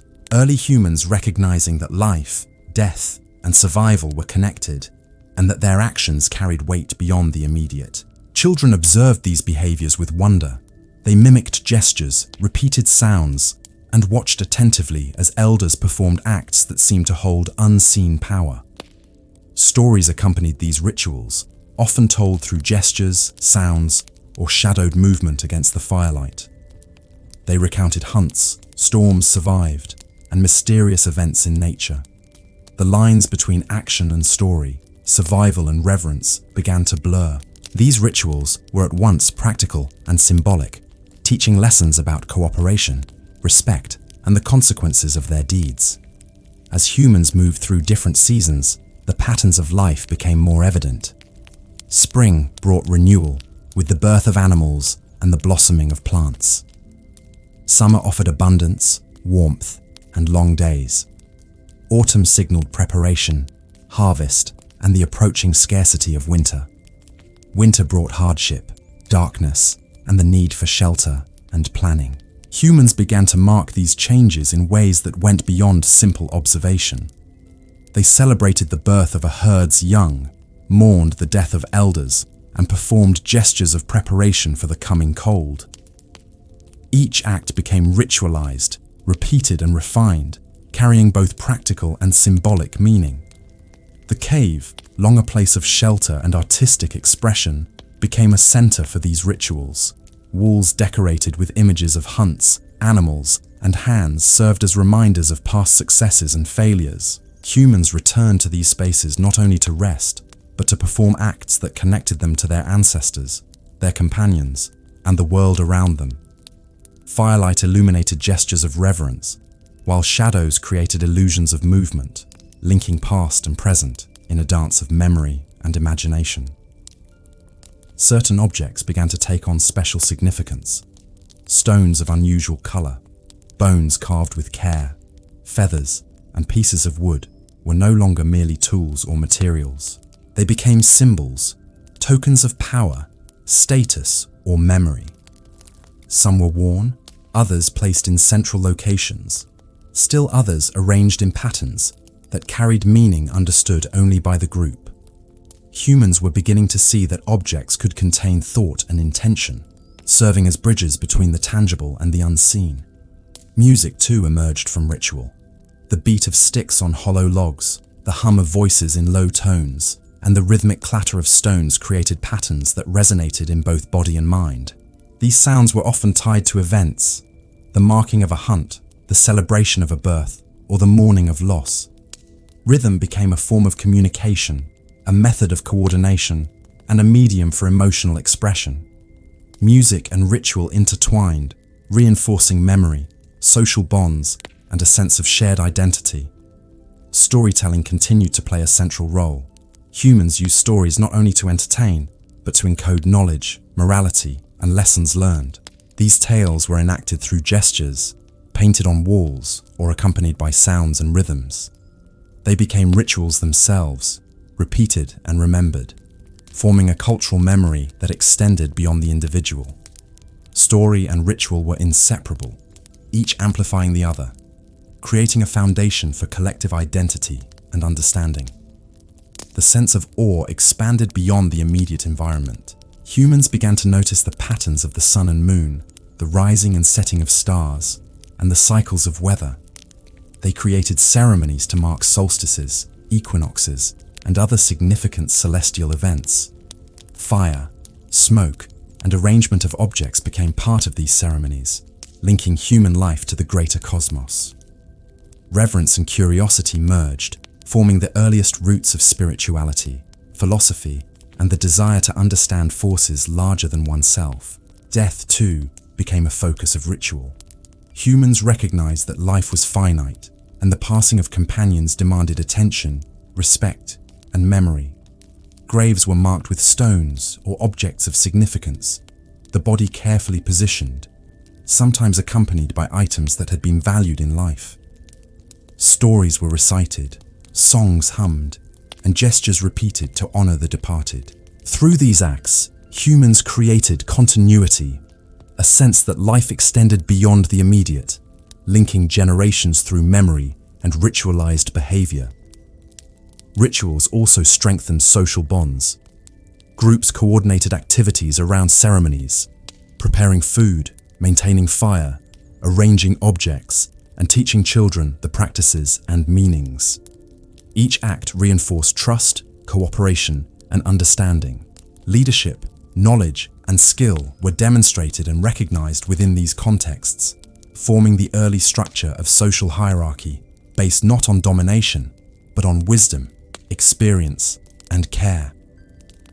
The practice of ritual encouraged observation and reflection. Humans began to notice subtleties, the growth of plants, the behavior of animals, the flow of water, and the changing sky. They connected these observations to survival, planning, and storytelling. Through ritual, humans learned not only to respond to the world, but to interpret it, to find meaning in cycles and patterns, and to act with foresight.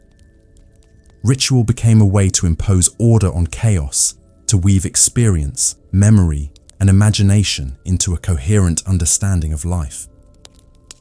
Over time, rituals became increasingly complex.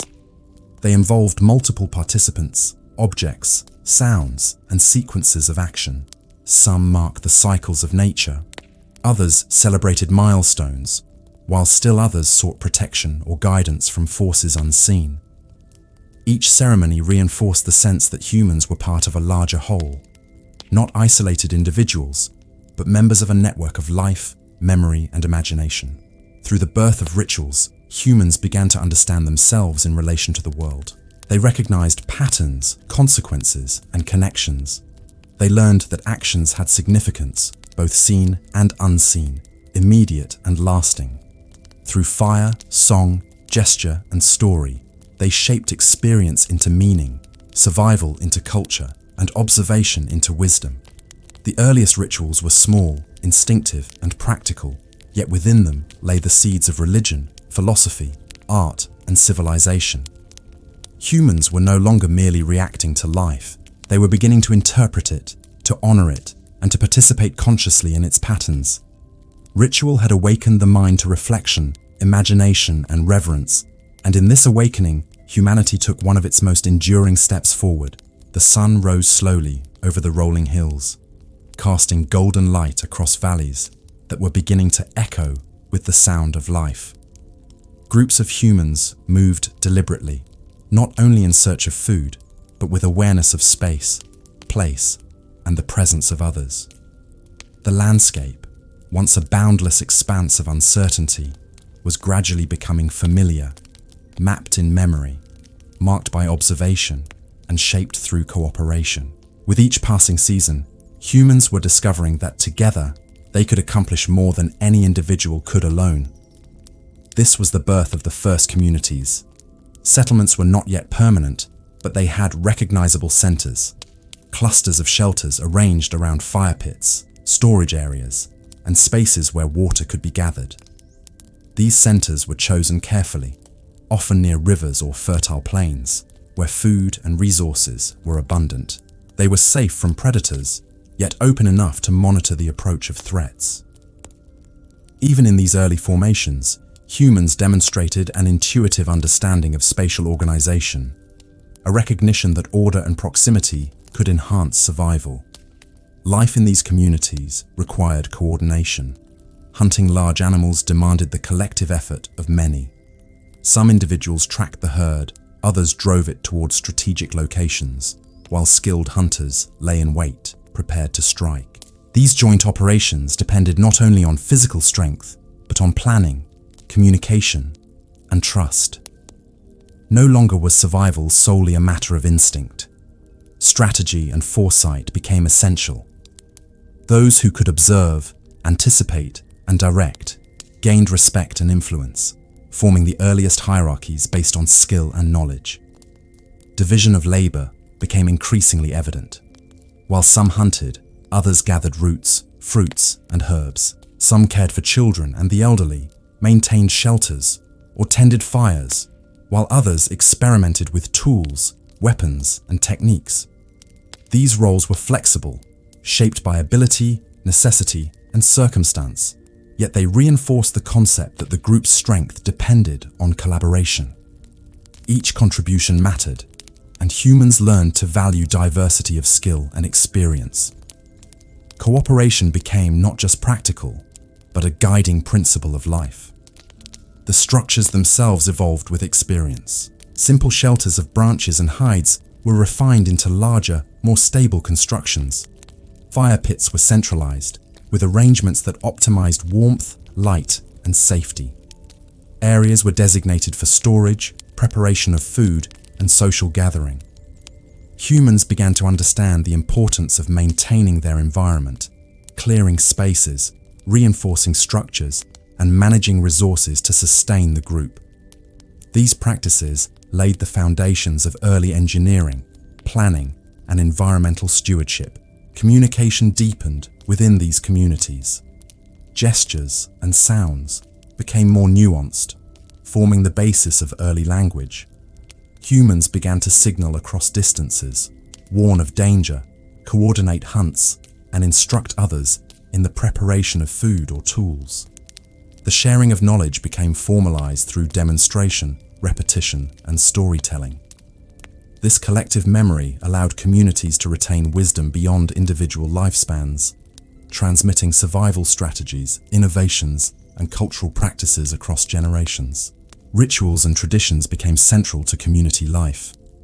Fire gatherings, storytelling, and symbolic acts fostered cohesion and identity. Celebrations marked the arrival of new members, successful hunts, and seasonal changes. Mourning rituals honored those who had passed, creating continuity between past, present, and future. These ceremonies strengthened bonds, reinforced shared values, and provided a framework within which humans could navigate the complexities of communal living. Culture was emerging alongside survival, and identity was becoming collective. Resource management became increasingly important. Humans learned to store surplus food, dry meat, and protect water sources. Observation of animal behavior, plant cycles, and weather patterns informed decisions about when to hunt, gather, or migrate. Communities began to recognize territories, not merely as hunting grounds, but as spaces requiring stewardship, shared responsibility, and defense. Early concepts of ownership, boundaries, and social agreements were forming. Subtle, yet crucial elements of organized society. Education and mentorship became woven into daily life. Elders instructed the young, passing down skills in hunting, gathering, tool-making, and observation. Mistakes were corrected, successes celebrated, and knowledge encoded in stories, gestures, and demonstrations. Children learned through imitation, guided practice, and participation in communal tasks. The accumulation of experience across generations created resilience and adaptability, allowing communities to endure challenges that would overwhelm isolated individuals. Trade and exchange began to appear within and between groups. Objects of value, such as specially shaped stones, feathers, shells, or pigments, were shared, exchanged, or gifted. These exchanges built relationships beyond immediate kin and strengthened inter-community connections. Humans were learning that cooperation extended beyond the group itself. Alliances, partnerships, and networks could enhance survival and enrich life. These early forms of exchange hinted at the economic systems that would later define civilizations.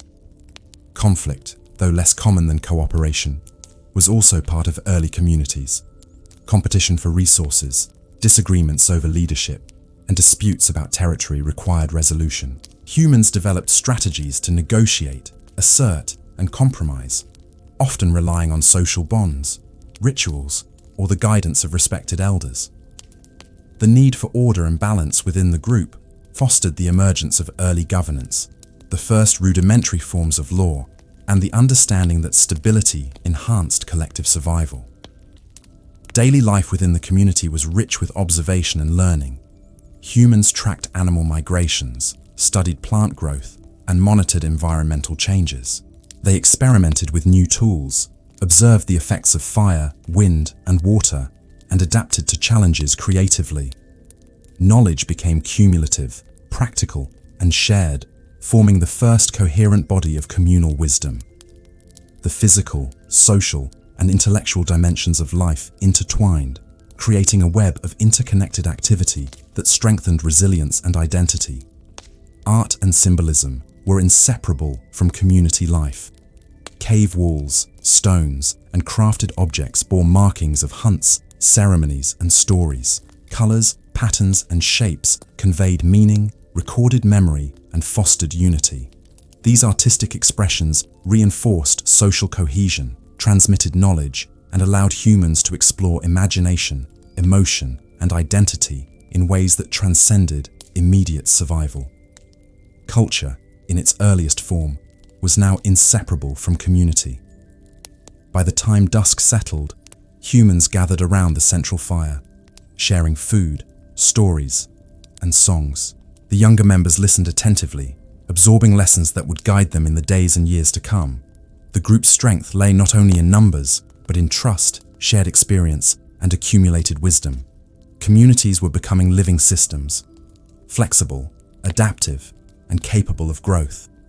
Through cooperation, observation, ritual, and creativity, humans had transformed from scattered survivors into organized groups with identity, purpose, and continuity. They had discovered that life was richer, safer, and more meaningful when lived collectively. The first communities were fragile yet resilient, the foundation upon which societies, civilizations, and cultures would rise in the distant future. Humans were no longer merely wanderers. They were a society in the making. Through cooperation, learning, and shared purpose, they had taken the first enduring steps towards civilization itself. The morning mist curled across the plains, settling into the hollows of the land, while humans moved deliberately through the grass, their eyes alert for both opportunity and danger. The world was becoming more familiar, yet far from predictable, and survival demanded not only awareness, but creativity. Over time, humans had discovered the value of cooperation, ritual, and observation.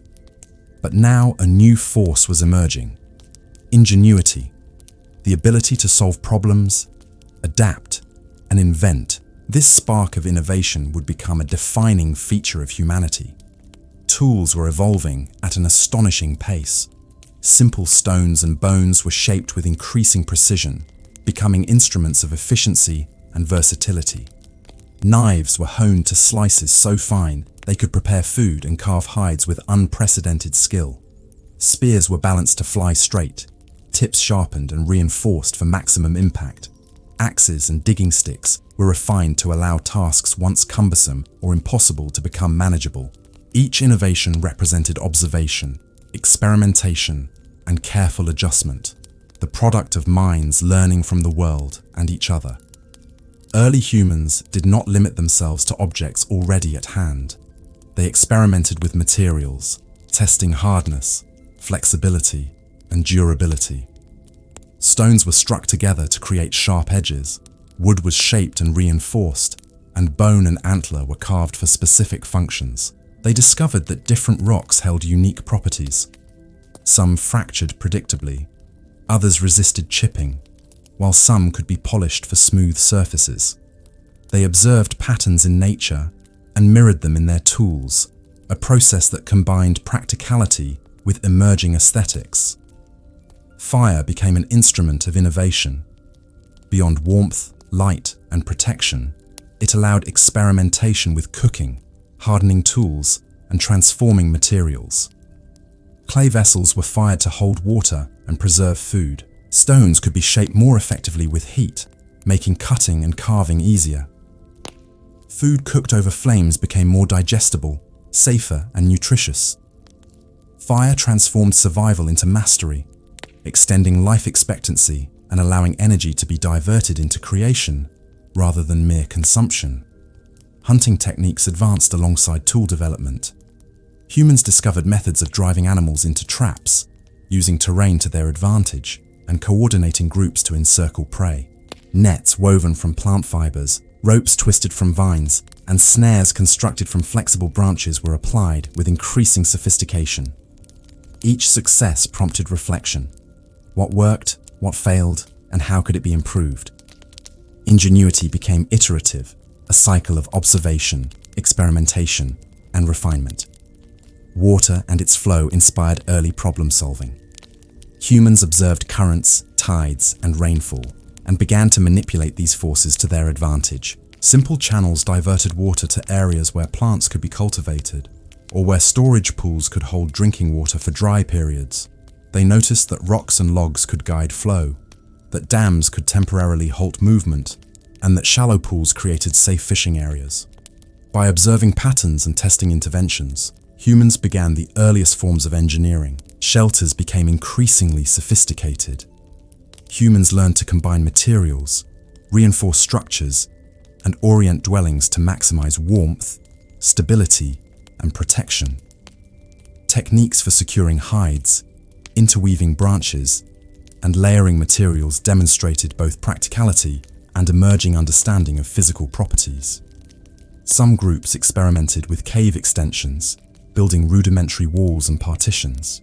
Observing storms and the movement of wind, humans adjusted designs to resist rain, snow, and cold, revealing foresight and the ability to adapt to their environment. Agricultural experimentation began to take root. Humans noticed that seeds dropped near their camps sometimes sprouted. They experimented by planting roots and tubers, moving them to favorable soil, and protecting young shoots from animals. These simple acts were the precursors of cultivation, signaling a profound shift. Humans were beginning to not only harvest nature, but to direct and shape it. Observation, patience, and trial guided their attempts, and each success laid the foundation for future sustenance. Communication and symbolic representation enhanced innovation.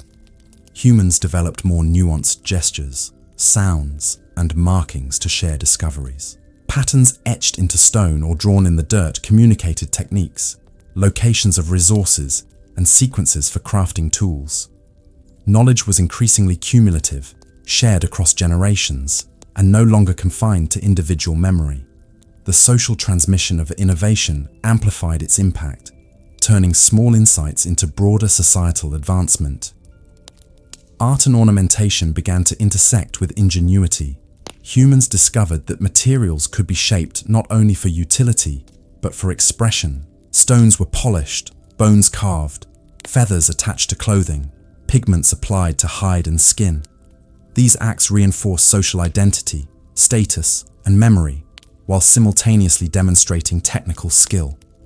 Creativity and practicality intertwined, reflecting a mind capable of abstract thought, problem-solving, and aesthetic judgment.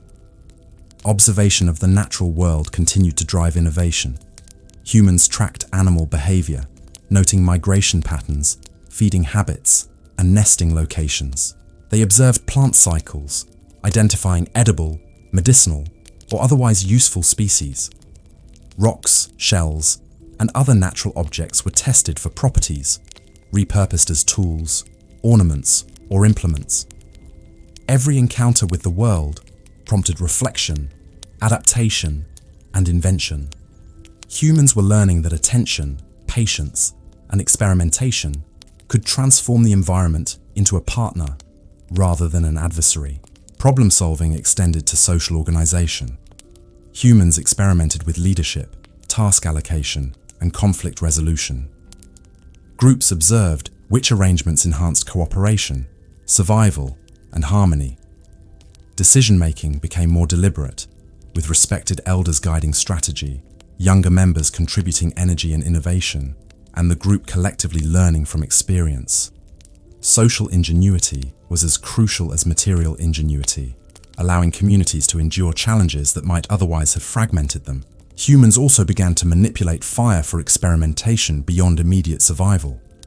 Smoke was used to signal, to drive animals, or to test reactions of plants and materials.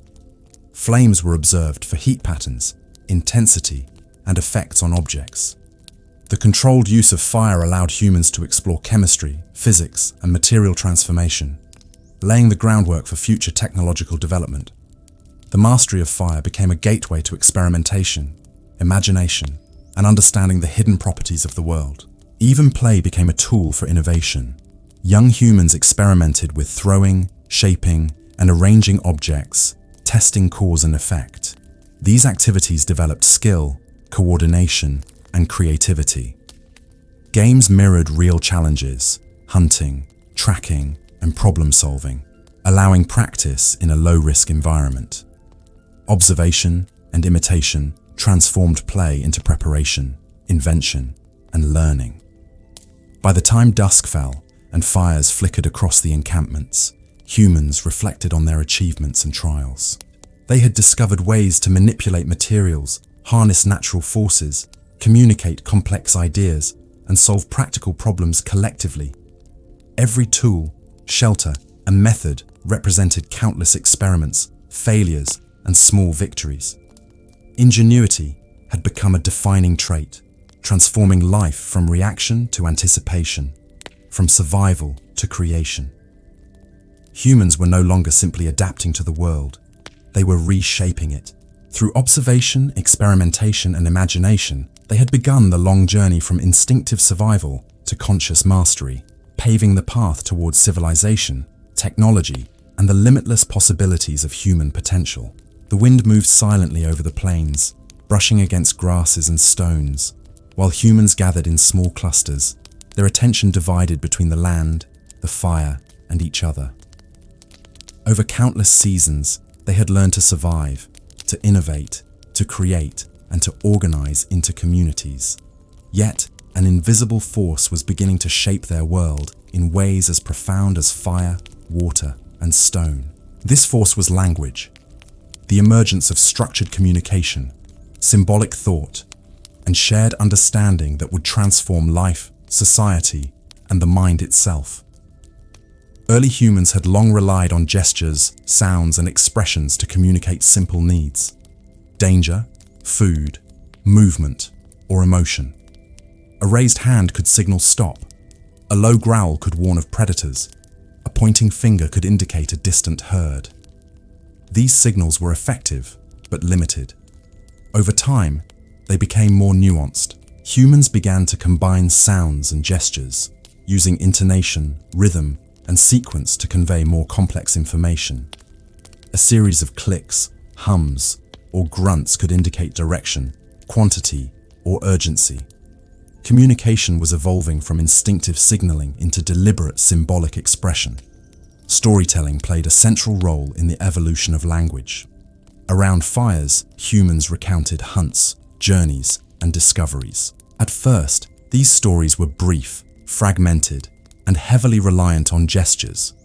Yet repetition, practice, and observation refined the method. Sequences of sounds began to represent actions, objects, and relationships. Young members of the group imitated elders, experimenting with pronunciation, tone, and pattern. Over time, these sounds became consistent, forming a shared vocabulary understood across the community. Words, once unnecessary, were emerging as tools for precision, memory, and imagination. The need for collaboration accelerated language development. Coordinating hunts, managing resources, and resolving disputes required clarity. Humans discovered that sequences of sounds and gestures could represent strategies, timing, and instructions. A well-timed call could signal the movement of a herd, the direction of a trap, or the approach of danger.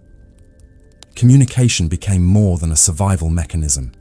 It became a tool for efficiency, planning, and cooperation.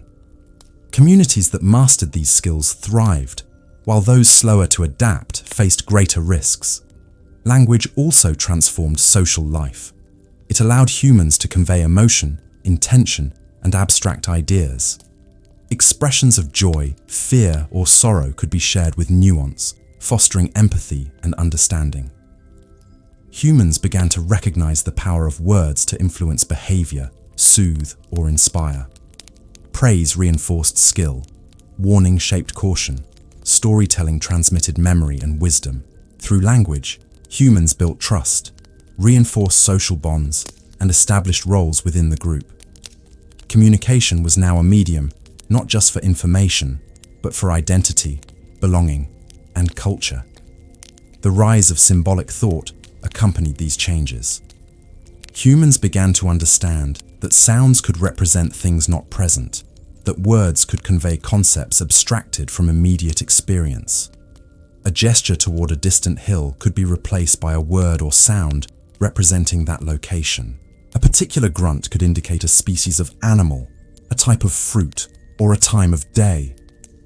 Symbols allowed humans to compress complex ideas into manageable forms, to plan for the future, and to encode knowledge across time and space. Language facilitated learning in unprecedented ways. Elders could teach the young about tools, techniques, and observations without requiring constant demonstration.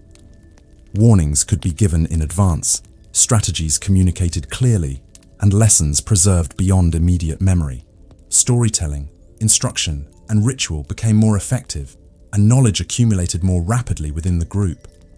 Humans were no longer bound solely by trial and error. They could transmit experience, innovation, and insight through words. The development of language also sparked imagination.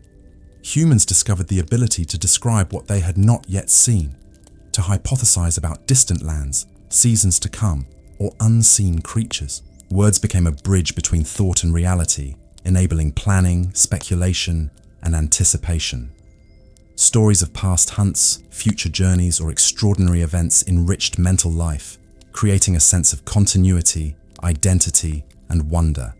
Language was both practical and transformative, shaping cognition as much as society. Songs and rhythmic speech complemented emerging language.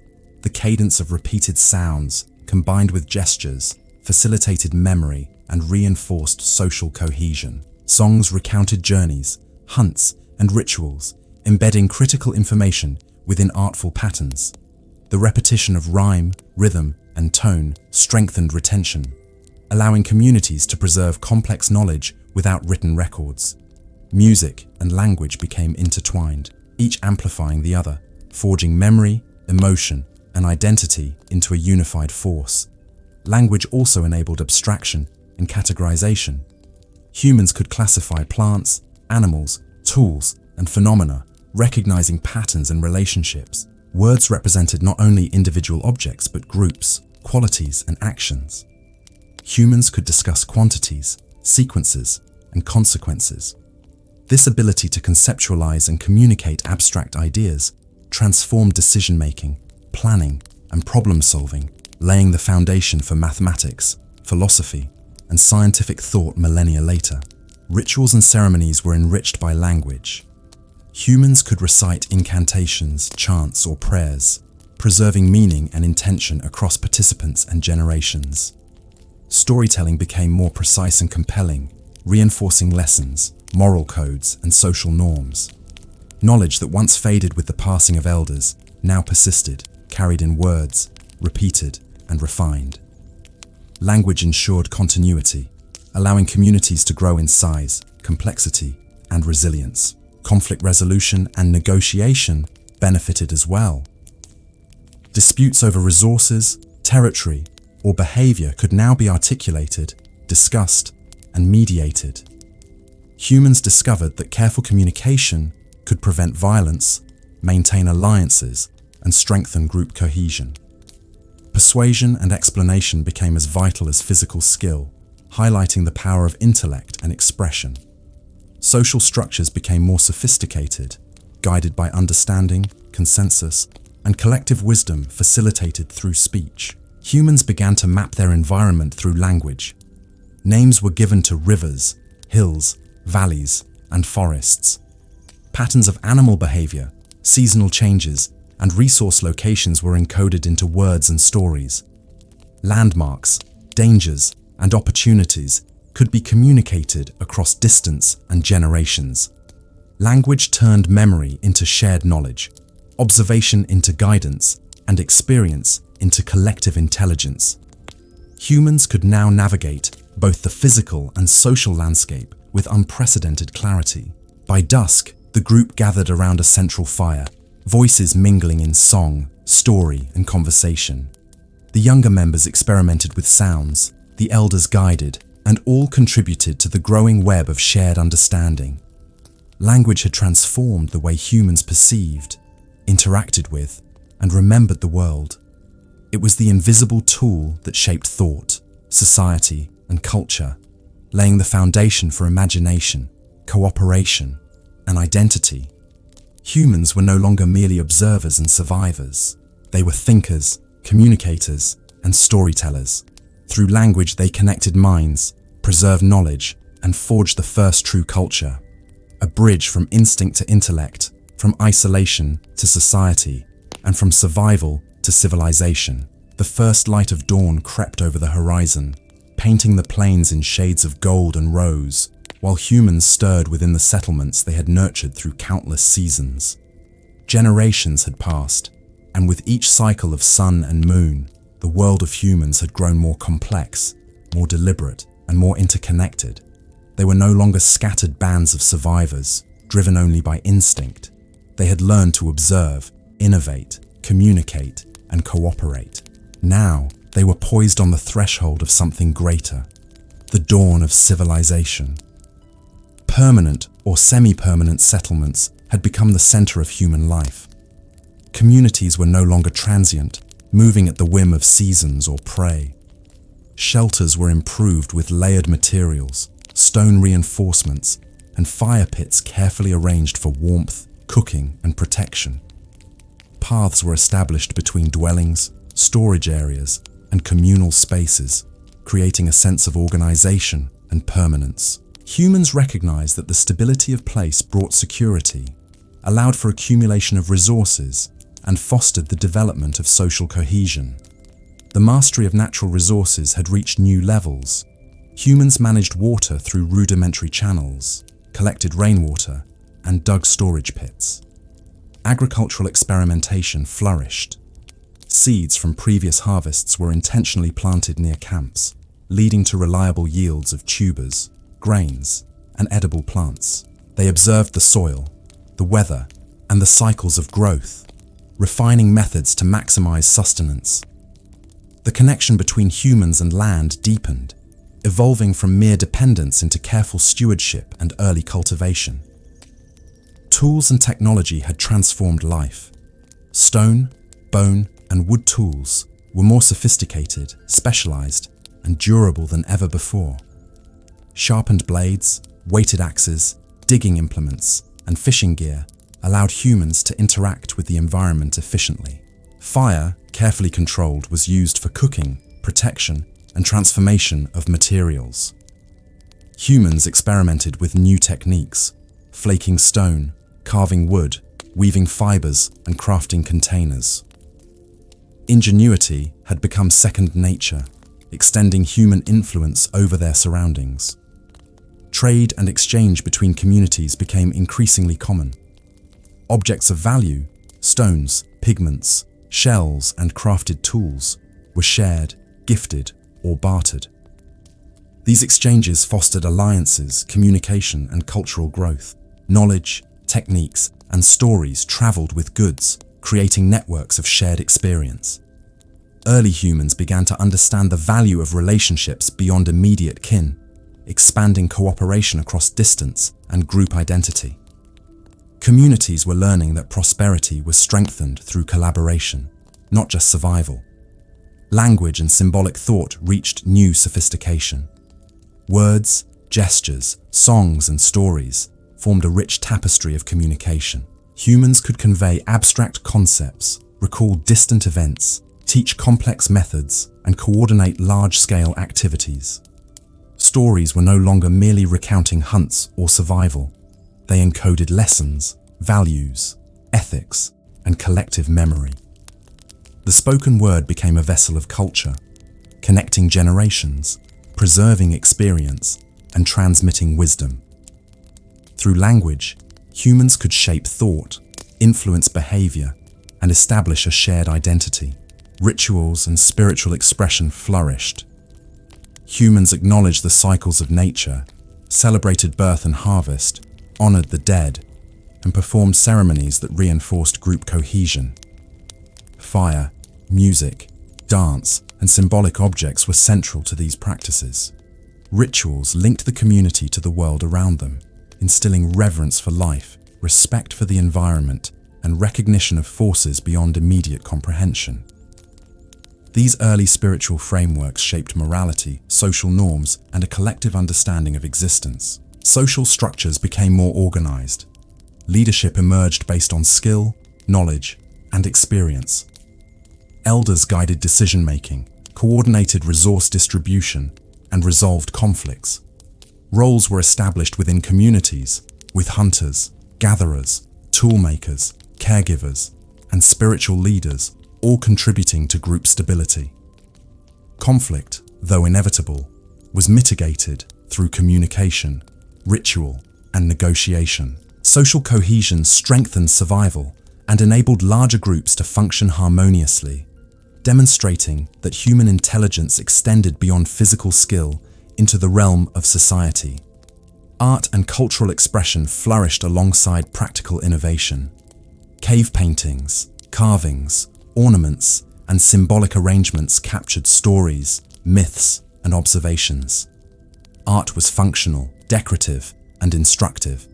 It marked territory, celebrated events, and reinforced identity. Symbolic expression demonstrated abstract thought, creativity, and the human desire to interpret and beautify the world.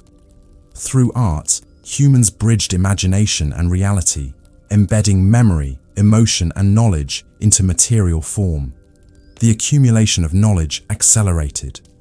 Observation of the environment, experimentation with tools, management of resources, and social learning converged into collective intelligence. Generations built upon the discoveries of the past, refining techniques, improving shelters, expanding food production, and advancing communication. Humans began to understand cause and effect, anticipate future challenges, and plan for sustainability. Each generation inherited not only material resources, but also wisdom, a profound legacy that would propel them forward. Conflict and defense were part of life, but humans had developed strategies to mitigate danger. Watch systems, fortified shelters, coordinated hunting strategies, and early signaling methods protected communities from predators and rival groups. Humans learned to anticipate threats, respond strategically, and coordinate collective action. Risk became manageable through preparation, cooperation, and intelligence. reinforcing the concept that society could transform vulnerability into security. The mental landscape of humans had shifted. Reflection, imagination, and foresight became integral to daily life. Humans contemplated not only immediate needs, but possibilities, planning migrations, predicting seasons, envisioning tools, and imagining social interactions. Memory, observation, and innovation intertwined, allowing humans to manipulate reality and shape the future. The mind itself had become a powerful instrument, amplifying the potential of body and environment. By evening, the settlements glowed with firelight, voices mingling in song, storytelling, and instruction. Children learned from elders, young adults tested new methods, and the community shared triumphs, losses, and knowledge. The world had become a canvas for human creativity, organization, and ingenuity. What had begun as scattered survival had matured into structured life, informed by experience, enhanced by innovation, and enriched by culture. The dawn of civilization was not a single moment, but a culmination, the result of observation, collaboration, imagination, and perseverance. Humans had transformed from reactive survivors into planners, creators, and thinkers. They had learned to harness the elements, cultivate resources, communicate complex ideas, and organize society. They had invented tools, rituals, language, art, and social structures, all converging to shape a future larger than any individual life. Humans were no longer merely wanderers in the world. They were architects of culture, stewards of knowledge, and builders of civilization. Through ingenuity, cooperation, and reflection, they had taken the first enduring steps toward a future defined not by survival alone, but by the possibilities of thought, creativity, and society. The firelight flickered across the faces of the community, casting shadows that danced like memory itself, illuminating the journey of a species that had walked from instinct to intellect, from observation to invention, and from scattered bands to the threshold of history. Humanity had arrived at the dawn of civilization, a moment both ancient and eternal, where survival met consciousness, and life became the seed of all that would follow.